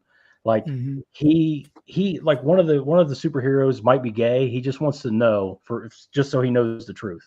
So he's talking to himself, and he's just like, the smartest man in the world might be gay. Need to investigate later. Personal note, things like it's just weird. This character, the choices they made, but somehow it all works. Of course, he ends up in prison. That whole sequence is great. He's in there like 2 minutes, and he melts a guy for basically no reason. But that's just one of the characters. I mean, they're all really, really good. The comedian, played by Jeffrey Dean Morgan, another great character, bona fide war hero, sadist, who moonlights as a, DOJ, CIA hitman. Essentially, he blows Kennedy's brain apart in this in this movie. It's just there's so much I don't know, conspiracy and weird espionage. I really enjoy it. I enjoy how dark it is, how strange it is. All the characters, the way it's shot. Like I said, the conspiracy element. You put a conspiracy element in a movie, I'm going to be interested. I loved it in the theater. I think it's aged really well. And this is the only time I will tell you the longer cut is the better one. It's not the longest cut. It's the second longest cut. Anyway, you want the director's cut on Blu-ray. It's not available on 4K. The 4K in here is the ultimate cut, which I think is trash. It has some gay manga comic crap in the middle of it. The director's cut on Blu-ray, $5. That's the way to go. That's my number 2. Good pick. Yeah, or if you wanted to go another way. You can go that way. That's a pretty nice. Ooh, that's sweet. I didn't realize that it had that. And it's got the graphic. It's got the graphic novel in it. That's sweet. And it's got 4 discs. It is the ultimate edition. Of course, sadly, it does not have the 4K disc. Yeah, because they didn't know what 4K discs were before. And Tony's flipping the nut. Oh yeah, and I've got all my box sets right there on the center island, so it was easy to get to. If you want to watch it in 4K, you have to watch the Ultimate Edition, which is the longest cut, and they put cartoon elements throughout the whole movie, which is terrible. Yeah, I don't like. But the unrated cut is the director's cut. I think is my personal choice. That's the way to go. Yeah. Okay, my number 2 is the best Batman, and that is Batman Returns. I know everybody raves about Batman 1989, which I enjoyed, but it's not my favorite. When I saw this one, this became my favorite. I do remember seeing this. This was released in 1992, the year my oldest son was born, and I do remember going to see this one in the theater. But what made this movie for me was the Penguin and Catwoman. They were the best part of the movie for me. I love Gotham, the way that they had Gotham looking with all the snow. I loved the whole story with Penguin. Of course, Catwoman was amazing and all that black leather. All right, Tony. Right, calm down, Tony. With Catwoman, they filmed some of Catwoman's scenes 2 weeks before the movie was released. They were still trying to get everything filmed. But Michelle Pfeiffer, she'll always be Catwoman. Oh yeah. Can I say Catwoman anymore? Yeah. But yeah, I love it. Yeah, she has that meow down. She does. Yeah. And all the movie, back when this came out, there was all kinds of movie tie-ins. There were collector cards. There were McDonald's promos. There were cups. We were about getting all that kind of stuff. And the action figures. It was just a lot of fun to collect back then. It's a Christmas movie, too. If I remember correctly, it's a Christmas movie. Yeah. And dark. You talk about fucking dark. Very dark. Trying to kill all the kids. I mean, he's marching around collecting kids. Yeah. Tim Burton, to me, I think he took it to the next level with this one. Yeah. I heard a really funny story from Danny DeVito about how a penguin bit him in his private parts during the making of the movie. And then if he didn't have all that padding on, that he would have lost it. Wow. But one of my favorite parts of the movie was when the penguin told the guy something about his nosebleed, and he goes, "I don't have a nosebleed," and then he bit him on the nose. And it was great. Yeah, Danny DeVito. You're right, Danny DeVito, man. Just him and Michelle Pfeiffer just kill it in their role. I'll tell you who's the dark horse in that movie. Christopher Walken as Max Schreck. His whole thing with his enormous son for no reason. He just has his son is like this Andrew Bernowski. It just it makes no fucking sense. But I don't know. Just his performance is pretty great in it.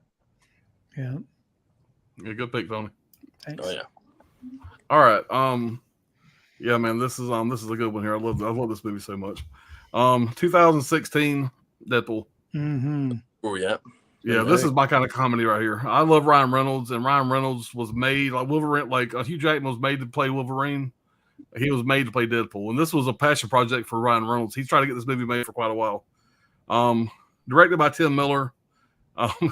If you've seen this movie, you know this movie starts off with some of the most insane fucking action scene craziness mixed with comedy, all played to Juice Newton's Angel in the Morning, whatever it's called. Yeah. And it works so well. This whole movie pretty much lives breaking the fourth wall. Mm-hmm. It breaks the fourth wall through the entire movie, and it's done in such a way. But all that being said, the movie has still got heart. It's still got, scenes that make you give a shit. There's great action scenes, but the comedy and the action is just mixed together so well. I started taking down quotes because this movie is very quotable. I started taking down quotes, and I realized after the first few minutes, I just need to stop because I sit there for 20 minutes. But he has one really great quote that I've always liked. When he catches that first guy, when the guy's delivering a pizza, and he goes back to the girl to say, hey, he's not going to mess with you anymore. He walks off and says, I'm just a bad guy who gets, or this is actually right around that time. He says, I'm just a bad guy who gets paid to fuck up worse guys. And I just thought that was a great line. But I thought it was great how he goes to the Xavier Mansion, and there's only 2 X-Men there. You got Colossal, and you got the Negasonic Teenage Warhead. Mm-hmm. It's also funny whenever he first hears that, he's like, oh my God, I want to trade names or whatever, I or Sinead O'Connor. I thought it was hilarious. Yeah. And he says, it's just Ripley a big hole. from Alien 3. Funny how I only see 2 of you. It's like the studio couldn't afford another X-Men. You have this big ass house. You have Colossal and this rookie, whatever, this newbie, whatever, controlling everything. And I also love in Deadpool Part 2, there's one scene where he makes another comment about nobody being there, and you see all the X-Men from one of the X movies that just come out at the time. They're all in this room while they're hiding from him. And I thought that was a great little shot. And he also messes with Wolverine a lot throughout these movies. And I love it. And that one of the opening scenes, he says, I know you're probably thinking, whose balls did I have to fondle to get my very own movie? I can tell you his name. I can't tell you his name, but it rhymes with Pulverine. He says, and I'll tell you, he has a nice pair of smooth criminals down under. And then by the very end, when he reveals his face to his girlfriend, and he's got a stapled on picture of Hugh Jackman on his face. Yeah. It's just a bunch of little shit. It's silly. It is. And if you're not into that kind of stuff, maybe this is not one of your favorites. It worked for me. When first time I seen this in theaters, it killed me. Absolutely loved it. Ryan Reynolds, like I said, he was made to play this character. You also got T.J. Miller in this, which pretty much is banned from Hollywood, which sucks because he was hilarious. Yeah. I thought T.J. Miller was great in this. The guy that plays Colossus, he's like Mr. Goody Two Shoes, just plays great against Deadpool. He's always telling me to watch his language and this kind of stuff. And I love when he's in the car in the taxi, and you have Colossus big ass in the back, and just that whole interaction in the car, whatever, with the what's his name, the dope ender, has got his cousin in the trunk or whatever, and that whole scene is just great. Like, I could go on and on about the movie. It's fantastic. Ryan Reynolds, again, like I said, made to play this. I did watch Part 2, and Part 2 just about surpassed this one. But this is the OG. I had to stick with this one. Part 2 is fucking great too, by the way. Part 2 is great. I think that's another. Josh Brolin, great villain, or somewhat villain in Part 2, and then Thanos. He even calls him Thanos in Part 2, which is funny. Yeah, man, they hold up so well for me. We love them. They're big hits in this house. Yeah, I can't wait for the next one. Yeah, I'm so excited about that little teaser where Deadpool's like, he's sitting on the couch. Ryan Reynolds is trying to figure out what to do about Deadpool 3. No inspiration, and then Wolverine's walking up the stairs. Hey, you want to be in a Deadpool movie? Yeah, sure. It's such a great little teaser. So, yeah, it's in that little teaser. Y'all go look that up. It's a lot of fun. All right, let's get caught up with the chat here. There's so much more I want to say about that movie. There's so many more funny lines in that movie. They first walk up, whatever, they're playing was it DMX, the DMX song? Yeah. And all of a sudden they realize they forgot the guns. And that's why I brought her. Oh, no, finish your tweet. Yeah. Yeah. So great, man. So great. She just flips him the bird. And the opening scene on the bridge, whatever, where he's cutting his hand off. He said, by the way, y'all seen 127 hours? He said, spoiler alert. He cuts his hand off and he jumps off the bridge and the hand's shooting the bird. Yeah. Yeah. It's fantastic. If y'all ain't seen it in a while, go back and watch it, but it holds up. It's still really funny. Yeah. Trini says, still haven't seen the Batman. Teenage Mutant Ninja Turtles 1990. That's a good pick too. Solid pick. Yeah. Wild Wranglers number 2. Absolutely. Spider-Man 2 was a great continuation of Raimi's first film. Mhm. Yeah, man. And Trini says, Zack Snyder's Justice League, shame on me. I guess saying he hadn't seen it. It's very fucking long, but it's good. Yeah, it's really long. One thing I will say about that one, though, is that I didn't give a shit about Cyborg in the theatrical release. Mhm. I think Cyborg was one of my favorite characters Yeah. in the Zack Snyder one. Yeah, he fleshes I, character so I much. like the Cyborg movie. I really would. Yep. All right, Steve says Watchmen is a banger. Yes. Watchmen's great. Trini says, I've watched 4 or 5 since Halloween. I'm done, man. I haven't. Everything must go. Yeah. Selling off his collection. Come on. Says Tony is ready to show the goods. Yep. Ryan says Batman Returns, good Christmas movie. Yeah. Brian says number 2 for me is Batman Returns also. Can be walking as the mayor, and when Penguin bites that guy's nose, Michelle Mhm. Pfeiffer's Catwoman is perfect casting. Yep. Yeah. Yeah. Can we talk more about Catwoman? Oh, yeah. I really like Burton's feel in Batman Returns. He has given more artistic freedom, and it really paid off. Deadpool and Colossus is great. Mhm. Colossus is phenomenal in that movie. Yeah. I love him. And No, that's Deadpool 2, right Version. before Deadpool was supposed to be dying or whatever, he said, please, just say fuck one time. Say it Yeah. with me. It's Deadpool 2. I forgot how good Deadpool 2 really is. I always watch Deadpool 1. I don't go Yeah. back and watch 2 very often. Yeah. Man. And I like how they kept Colossus like in that form the entire time, like his metal form, what he's made Yeah. of. Yeah.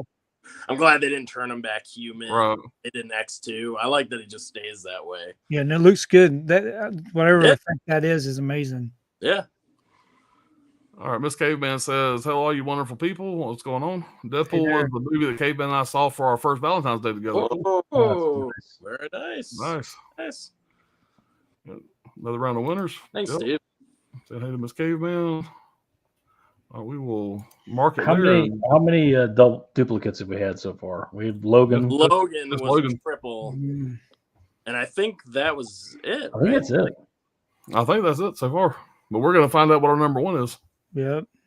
All right. Some men aren't looking for anything logical like money. They can't be bought, bullied, reasoned, or negotiated with. Some men just want to watch the world burn. The Dark Knight, number 1. This one and Spider-Man 2 is like back and forth. But this film, man, it's just got so many iconic scenes and just so much. It's just I saw this in the theater actually last year.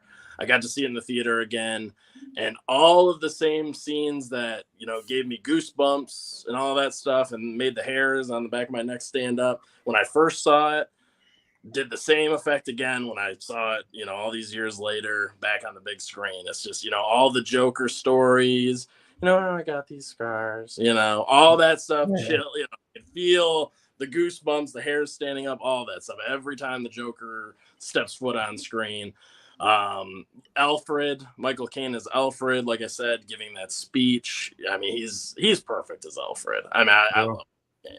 Now, Christian Bale as Batman, he's not my favorite Batman, but I think he's a solid Batman. I just think the problem is the voice is kind of gets on your nerves a little bit. You get used to it.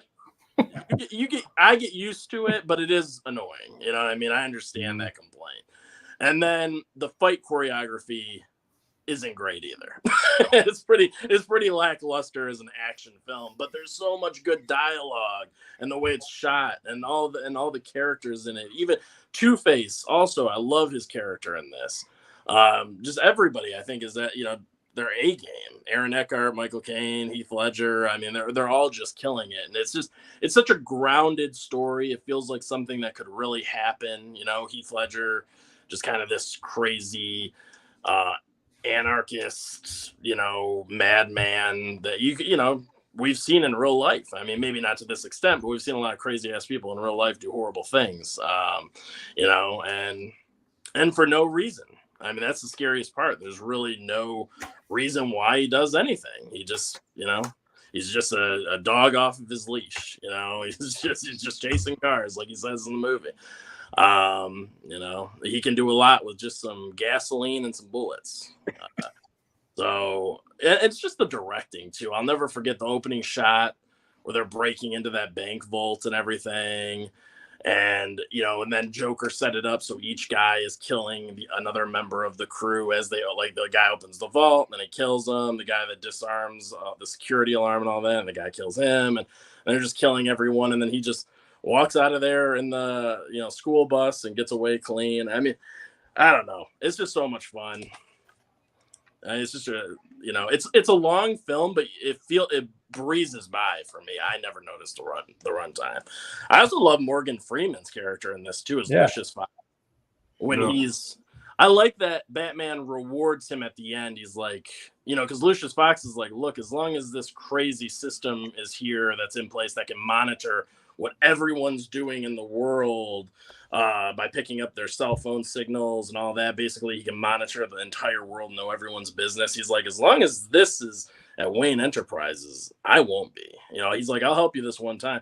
And Batman's just like, just type your name in at the end of the, you know, when we're all done, and just walk away or whatever. And he gets rewarded. He types his name in, Lucius Fox, and it destroys everything. And I love that touch because he rewards him. You know what I mean? So, because he's right, it is too much power for one man. No one should have that kind of power to monitor everything that's going on, you know, and listen into people's conversations. Well, we have that now. It's Jeff Bezos. Yeah, I know, and no one should have that power. Yeah. I stand by it. Yeah, it's ridiculous. Yeah, but yeah, and I think that's why this movie, it hits home, because it touches on a lot of things that do happen right now. You know, terrorism, being watched all the time. There's cameras on every corner, people listening in, all these things that you worry about, this weird stuff. But then it just adds that touch of, you know, the superhero stuff, and just little touches of that. And it, you know, I think it does a great job. It integrates the superhero stuff into the grounded story very well. So yeah, I love The Dark Knight. That's got to be my number one. Even with some of the flaws, but I think the flaws, you know, are fairly minor. So, yeah, The Dark Knight. Yeah, in the future, Anthony, keep your weird conspiracy theory shit to yourself, okay? So anyway, my number one, 2019's Glass. Oh wow! Yes, I saw this in the theater. It wasn't really. That's a badass steelbook. There's another one too. There's another limited edition steelbook, I think, for this movie. Oh, I'm sorry. You know what? I'm sorry. This is Unbreakable, but I have Glass as well. This is Unbreakable. So Glass is the other one I was thinking of. It looks like the same fucking thing. You know, the purples and all that. But this is a movie I saw in the theater. I thought it was good. I liked it, but it kind of sat with me, and I saw it again when it came out on physical media. I liked it even more. Watched it getting ready for this stream, thinking it might be top 5. You know, we'll see. And I watched it, and I just loved it. I loved it the last time. It's the most grounded of any superhero movie I've ever seen. That's really realistic. That's the steelbook I'm thinking of. Yeah, that's nice. It's really out of print. Oh. So written and directed by M. Night Shyamalan. Takes place in Philadelphia, shot in and around Philadelphia, all the way up to Allentown. The movie takes place after the events of Unbreakable and Split. This is the most complicated. This was a weird movie to try to explain too. There's a series of teenage girls being mutilated all over the city by this schizoid played by James McAvoy, who's great as this horde. They call that character the Horde. He has 20 distinct personalities. And but only one of them is really the dangerous one. It's a creature named the Beast. This is all explained in 2017 Split. If you haven't seen it, it's great. Bruce Willis plays the Overseer from 2000's Unbreakable. So, you know, you got 2000, 2017, and now the third one, 2019, and final one. Bruce Willis is back as this character, the Overseer, and he's here to track down the Horde, played by James McAvoy. Again, you need a Venn diagram for this. They're both captured as they're fighting and institutionalized with Sam Jackson already there. He's back playing Mr. Glass, also from Unbreakable, who is a domestic terrorist to the people in the institution. To him, he's a supervillain. So that's the important distinction for this movie. The story is basically all three characters being treated by Sarah Paulson, who is great in this as the literal black-eyed. When I say literal black-eyed, I mean her eyes are stone black. She's playing this like reptilian, government adjacent, CIA, whatever she's playing. She's treating these three men. She's trying to convince them that they're not superheroes, essentially. I'm going to spoil the shit out of this movie if you haven't seen it. Of course, it's a Shyamalan movie. You got the mystery element, the twist element, the conspiracy is in there. So I'm going to spoil it here. So throughout the movie, she tries to convince all three of them that they're not superheroes. The evidence is pretty compelling. You're as the watcher, you're watching the movie going, well, fuck, maybe they're not superheroes, which they probably can't be. It was all, and nobody shoots lightning bolts out of their ass or anything like that. It's like one guy's really strong and his bones don't seem to break. One guy's bones break really easy. That's why his name is Mr. Glass, but he's like a super genius. The other guy's just got a multiple personality disorder, and his one personality, the Beast, is like seems to be indestructible, but who knows? They try to explain away a lot of it, and you're watching it going, well, for shit, maybe those bars were old. Maybe that shotgun was fucked up and damp. Maybe Bruce Willis is just really strong. He was a football player. So even the cast of supporting characters seem to start to believe it, and these characters kind of start to believe it, all except Glass, of course. The whole time is not, he's not buying it, but the rest of the other characters like, well, shit, maybe they're right, maybe we're not. Anyway, it continues to go on that way.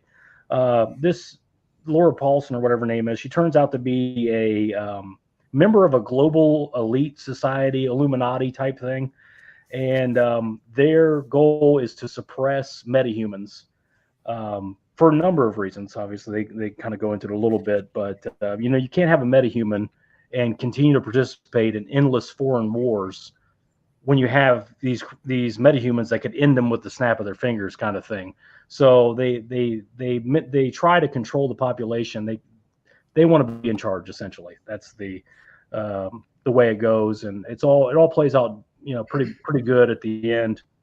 It all culminates in this the three finding their way out of the institution.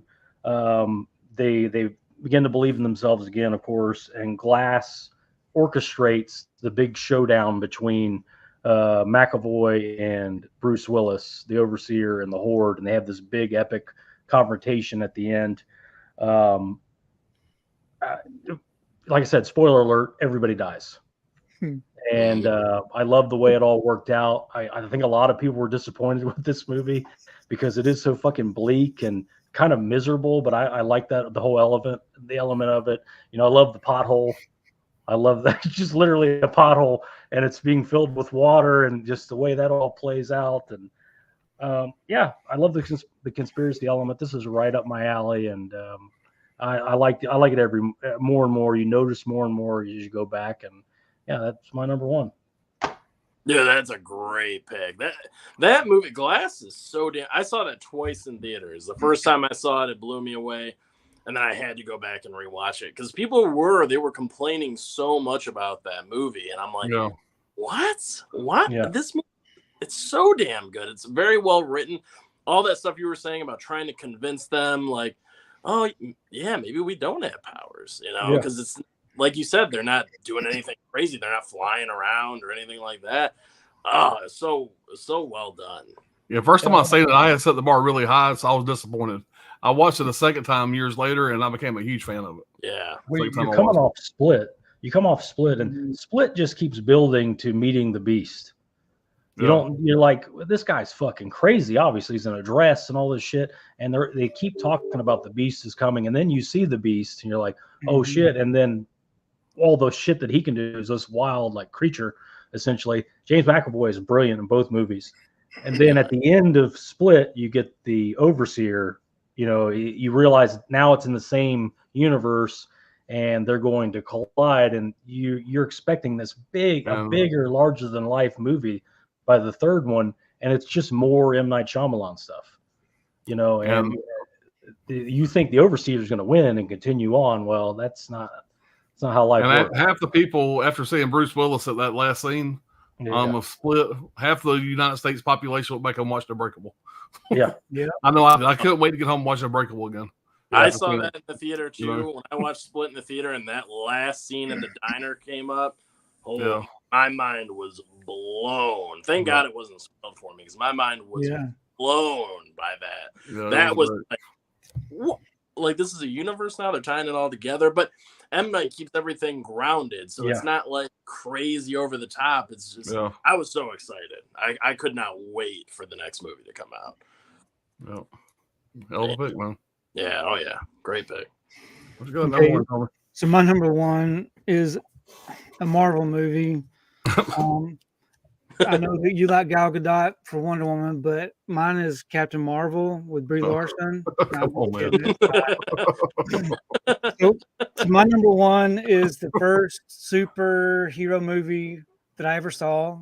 I was 9 years old, and we finally got to see a good Superman, and that was Superman the movie with Christopher Reeve. Yeah, man. Right here was back in 1978. This was top notch, and Christopher Reeve as Superman was the perfect casting. I love the origin story that they did the first half of the movie, and then him and his relationship with Lois Lane, with Margot Kidder playing Lois Lane, was amazing. I don't know. I just loved it. It's like the comic book coming to life on the screen. Yep. One thing about this movie is they were filming Superman 2 back to back with this one. So there's a lot of time being taken. To me, Superman, the movie, and Superman 2 kind of are one movie. Yeah. Superman 2 is fantastic with the three villains, and I don't know. I just love it. And I just got a lot of nostalgia for this one. I know that I hear people talking about this movie, the younger generation didn't like this movie because it's not their Superman. They've got all this other stuff, but and the special effects are dated as hell. I mean, it really is, but still the nostalgia for this. Yeah, if you experienced it back then, like we did, it's right, exactly. You kind of overlook that stuff, whatever. And Terrence Stamp is great as Zod. I thought all three of the super villains in part two were all great. Fantastic, awesome. Yep. That's my number one pick. I'm glad someone picked a Superman movie. I'm glad you pulled that because I felt really guilty not picking. I was going to pick part two as one of my top five, and I just ended up leaving it out, and I felt real guilty about it because that's kind of what started it for me. Yeah. I'm glad you pulled that. If I think of anything to do with superhero movies, that always comes to my mind as my top. Yeah. Superman deserves to be somewhere on this list. One of our lists. This right here will always be my number one. I can't see anything passing this by. It's gonna be the first Iron Man. Ooh, yeah. Man, this started on the other end of my last pick or the other pick. This is the first. This is one that started it, and the whole MCU was counting on this movie to succeed. So much so, and I got a big paragraph. I'm not going to read the whole paragraph, but in a nutshell, and I didn't realize this. I was kind of studying for this stream, is that Marvel pretty much put all their rights to their characters up on the block to borrow all this money. Basically, they've changed their name to Marvel Entertainment or something like that. Mm-hmm. And if this movie would have bombed, if this movie wouldn't have done well, they would have lost the rights to all their characters. Marvel would have. Other people could have came in and did whatever they wanted to do with them. But this movie here blew up, and Robert Downey Jr. as Iron Man. Not too many more scenarios you're going to find better casting, I don't think. Yeah. He plays the billionaire, kind of smug, funny, everything you want Iron Man to be. And again, I say this all the time. I feel like I'm repeating myself, but you got to have a great villain. And I absolutely love this villain's name, played by one of my favorite actors. Of course, you got Jeff Bridges playing Obadiah Stane. What a great name! You don't know if he's going to kill you or churn butter for you. It sounds like a killer Amish person. Yeah. But he shaved his head, grew a beard. It's a very weird character for Jeff Bridges to play a bad guy like this. He does a fantastic job. Of course, you have Terrence Howard playing Rhodey, which was recast by Don Cheadle, whatever, which I think Don Cheadle's a better actor. But I did Yeah. like, Terrence Howard was fine for this. But yeah, Robert Downey Jr. though is Tony Stark. Like I said, this right here, when I first seen it in theaters, I was a mediocre Iron Man fan growing up. I never really collected the comic books. I knew who Iron Man was, but I didn't know that much lore about him. I went and seen this on my birthday the year it came out. And I was like, yeah, I'll go see it. It looks like it'd be a good time. It was a fun trailer. And this movie freaking blew me away. Mm-hmm. From start to finish. There's nothing about this movie that I can look at and say, okay, this drags here, it drags there. It's just the whole movie is entertaining. The Iron Man suit is badass. When he first, gets the suit together and he goes over there and saves that family or saves those villagers from the bad guys, and just, he shoots that little rocket off and turns around. You got the flames going off behind him. It's such an iconic scene. The I am Iron Man line was ad-libbed by Robert Downey Jr. and the producer Kevin Feige approved using it. Originally, they were going to have kind of more of the heroes kind of like hide their identity, but they didn't. The only hero that really hides their identity is Spider-Man. Everybody else is pretty much out in the open. And, in the comic books, Thor had an alter ego on Donald Blake, but they decided to kind of do away with that as well. Just because of that one line, they liked it so much they kept it in and kind of changed how they were going to do things. Jeff Bridges had a kind of a tough time because he's more of a serious actor. He kind of plans for roles and stuff like that. He said this was kind of a lot of ad-lib stuff and stuff like that. He said he quoted as being a $200 million student film. That's what it felt like to him. He said he had a blast making it. This is the first Marvel Studios self-finance movie. Of course, they financed it by putting up their fucking mortgage to farm, to do that. What else do I got here? This is the last film special effects. I didn't know this either. This is the last film special effects expert Stan Winston completed before his death. So Stan Winston was involved. And of course, you got Agent Phil Coulson is great in this. I love Agent Phil Coulson. Mm-hmm. He's always saying, Strategic Homeland Intervention Enforcement and Logistics Division. He's like, yeah, we gotta work, that's the loan name. Yeah, we're working on it. Working on the name. Of course, in the comic books, it was named a few different things. But yeah, man, like I said, Tony Stark, Iron Man, perfect. Love the movie. It's badass. Every time I see the Iron Man, getting in the different ways he gets in and out of the uniform, out of the Iron Man suit, whatever. It's badass, and it's also funny as hell too. So it's a great way to start off the MCU. Yeah, this movie, we may not have all the other ones. That steelbook's beautiful. Yeah, it's got a lot of man, that thing is. It's got a lot of dings on it. Is that the first one to come out? Is that like the original? Yeah, this is kind of the basic, like the first one that I think Best Buy put out. This is like the basic one. I think there's some others out there that are a little more rare.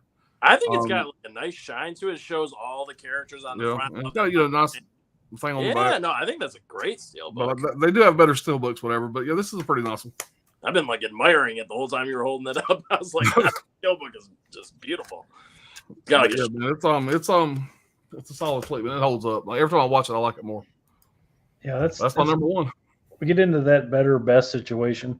If I was making a best superhero movie list, that'd be probably number one. Yeah.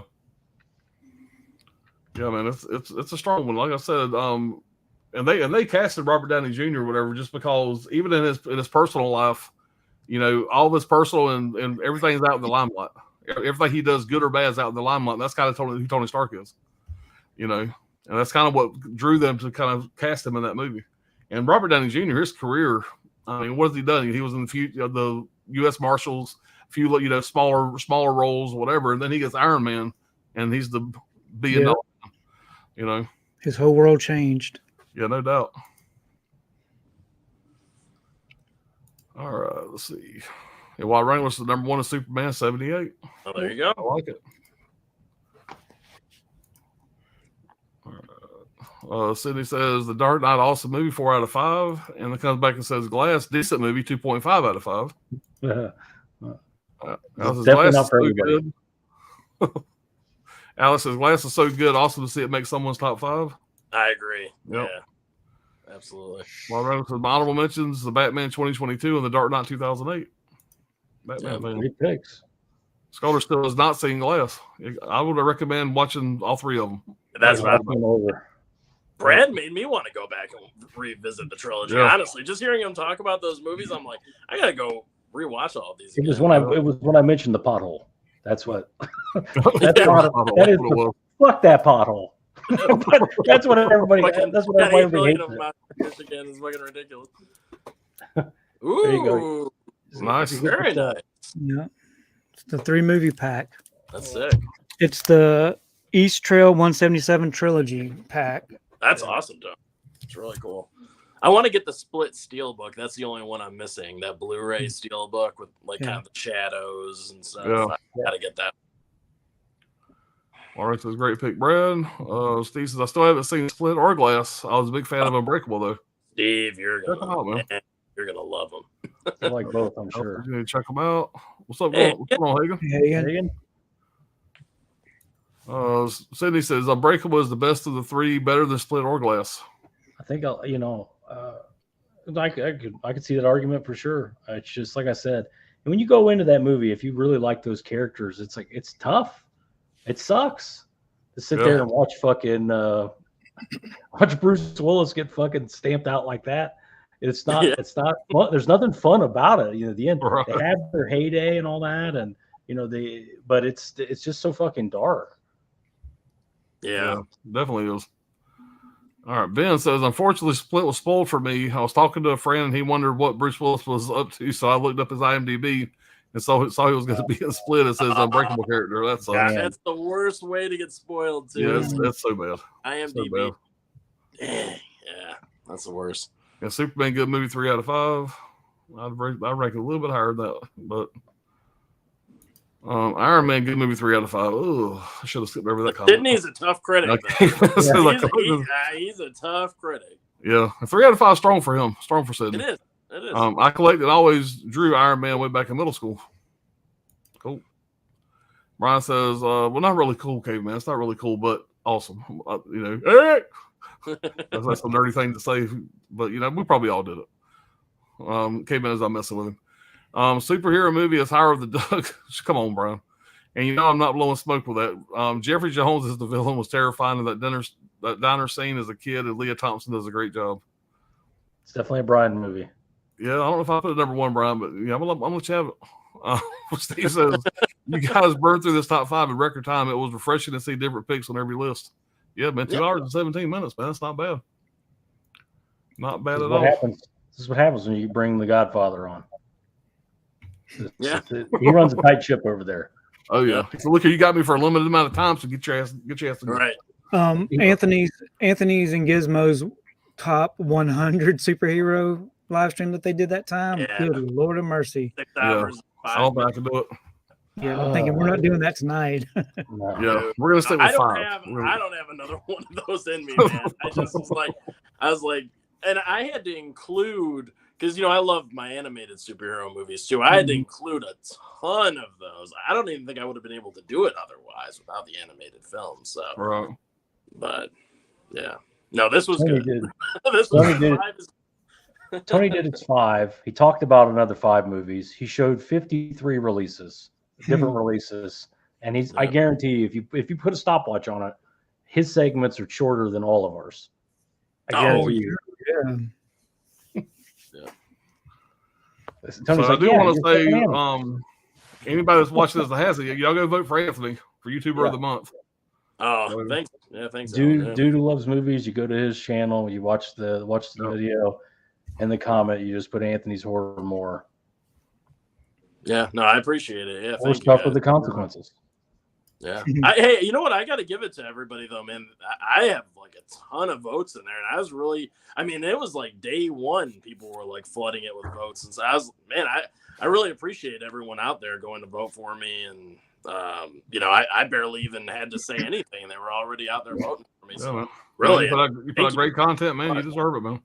I really appreciate that, especially because all 3 of the other guys have way more subscribers than I do. So I was shocked. I was like, damn. Yeah. I don't think I have anything big coming up right now. I got like 4 videos I'm still trying to get made. I promise I'm going to try to get a recorded video out this weekend. I'm not going to promise, but I'm going to hope I get a recorded video. I have a busy day tomorrow, but Sunday around playoff football, I'm going to try to put a video out. So, but yeah, I got, like I said, I've got literally 4 different stacks of movies here I want to do a video on. I got a whole stack of Keto Lorber stuff I haven't even shown yet. Oh. So, you know, I've had those here for probably almost 2 weeks. Yeah, because that's a while ago. Yeah. So I'm gonna get caught up on that. Hopefully this weekend I'm gonna try to knock those out. At least get them recorded anyway. But and you guys got anything coming up you want to talk about before we get out of here? I don't think so. I think this was the last stream that I had planned out. So I'm looking forward to whatever we do next. And Brad, if anybody is gonna order thinner, I got 2 coming in. So I ordered today when I as a 3rd movie with Orbit, and I got a box of them from Orbit today, and it was in that box. So I got, and then already shipped the order I did this morning. So I got 2 thinners coming in. Oh God. So I always do that with my Orbit orders. I can't keep up.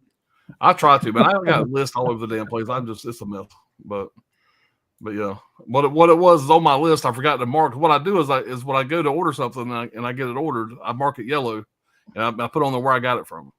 For whatever reason, I didn't mark. I forgot to mark the thinner on my Excel spreadsheet.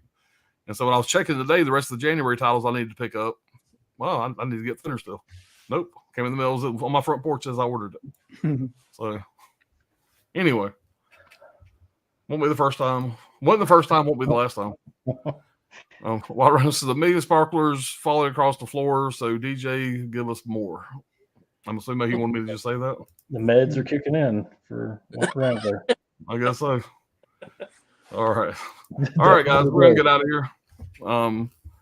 Fun stream. I kind of knew it would be. I was looking forward to it. So there'll probably be a part 2 to this because there's a lot of movies I left off my list I still like to talk about. I could definitely come up with another 5 easy. Shit. Probably another 10 easy. I brought it up at half-assed. Like, hey, what do you think? We'll be able to do a part 2 of this? There has to be a part 2 immediately. Yeah. There has to be. There's no way you can't do a part. It's not sure there'll be a And part some of the ones that Brad brought up. I mean, Glass, Watchmen. You know, those are excellent choices. I mean, those were hovering around my top 5 as well. So yeah.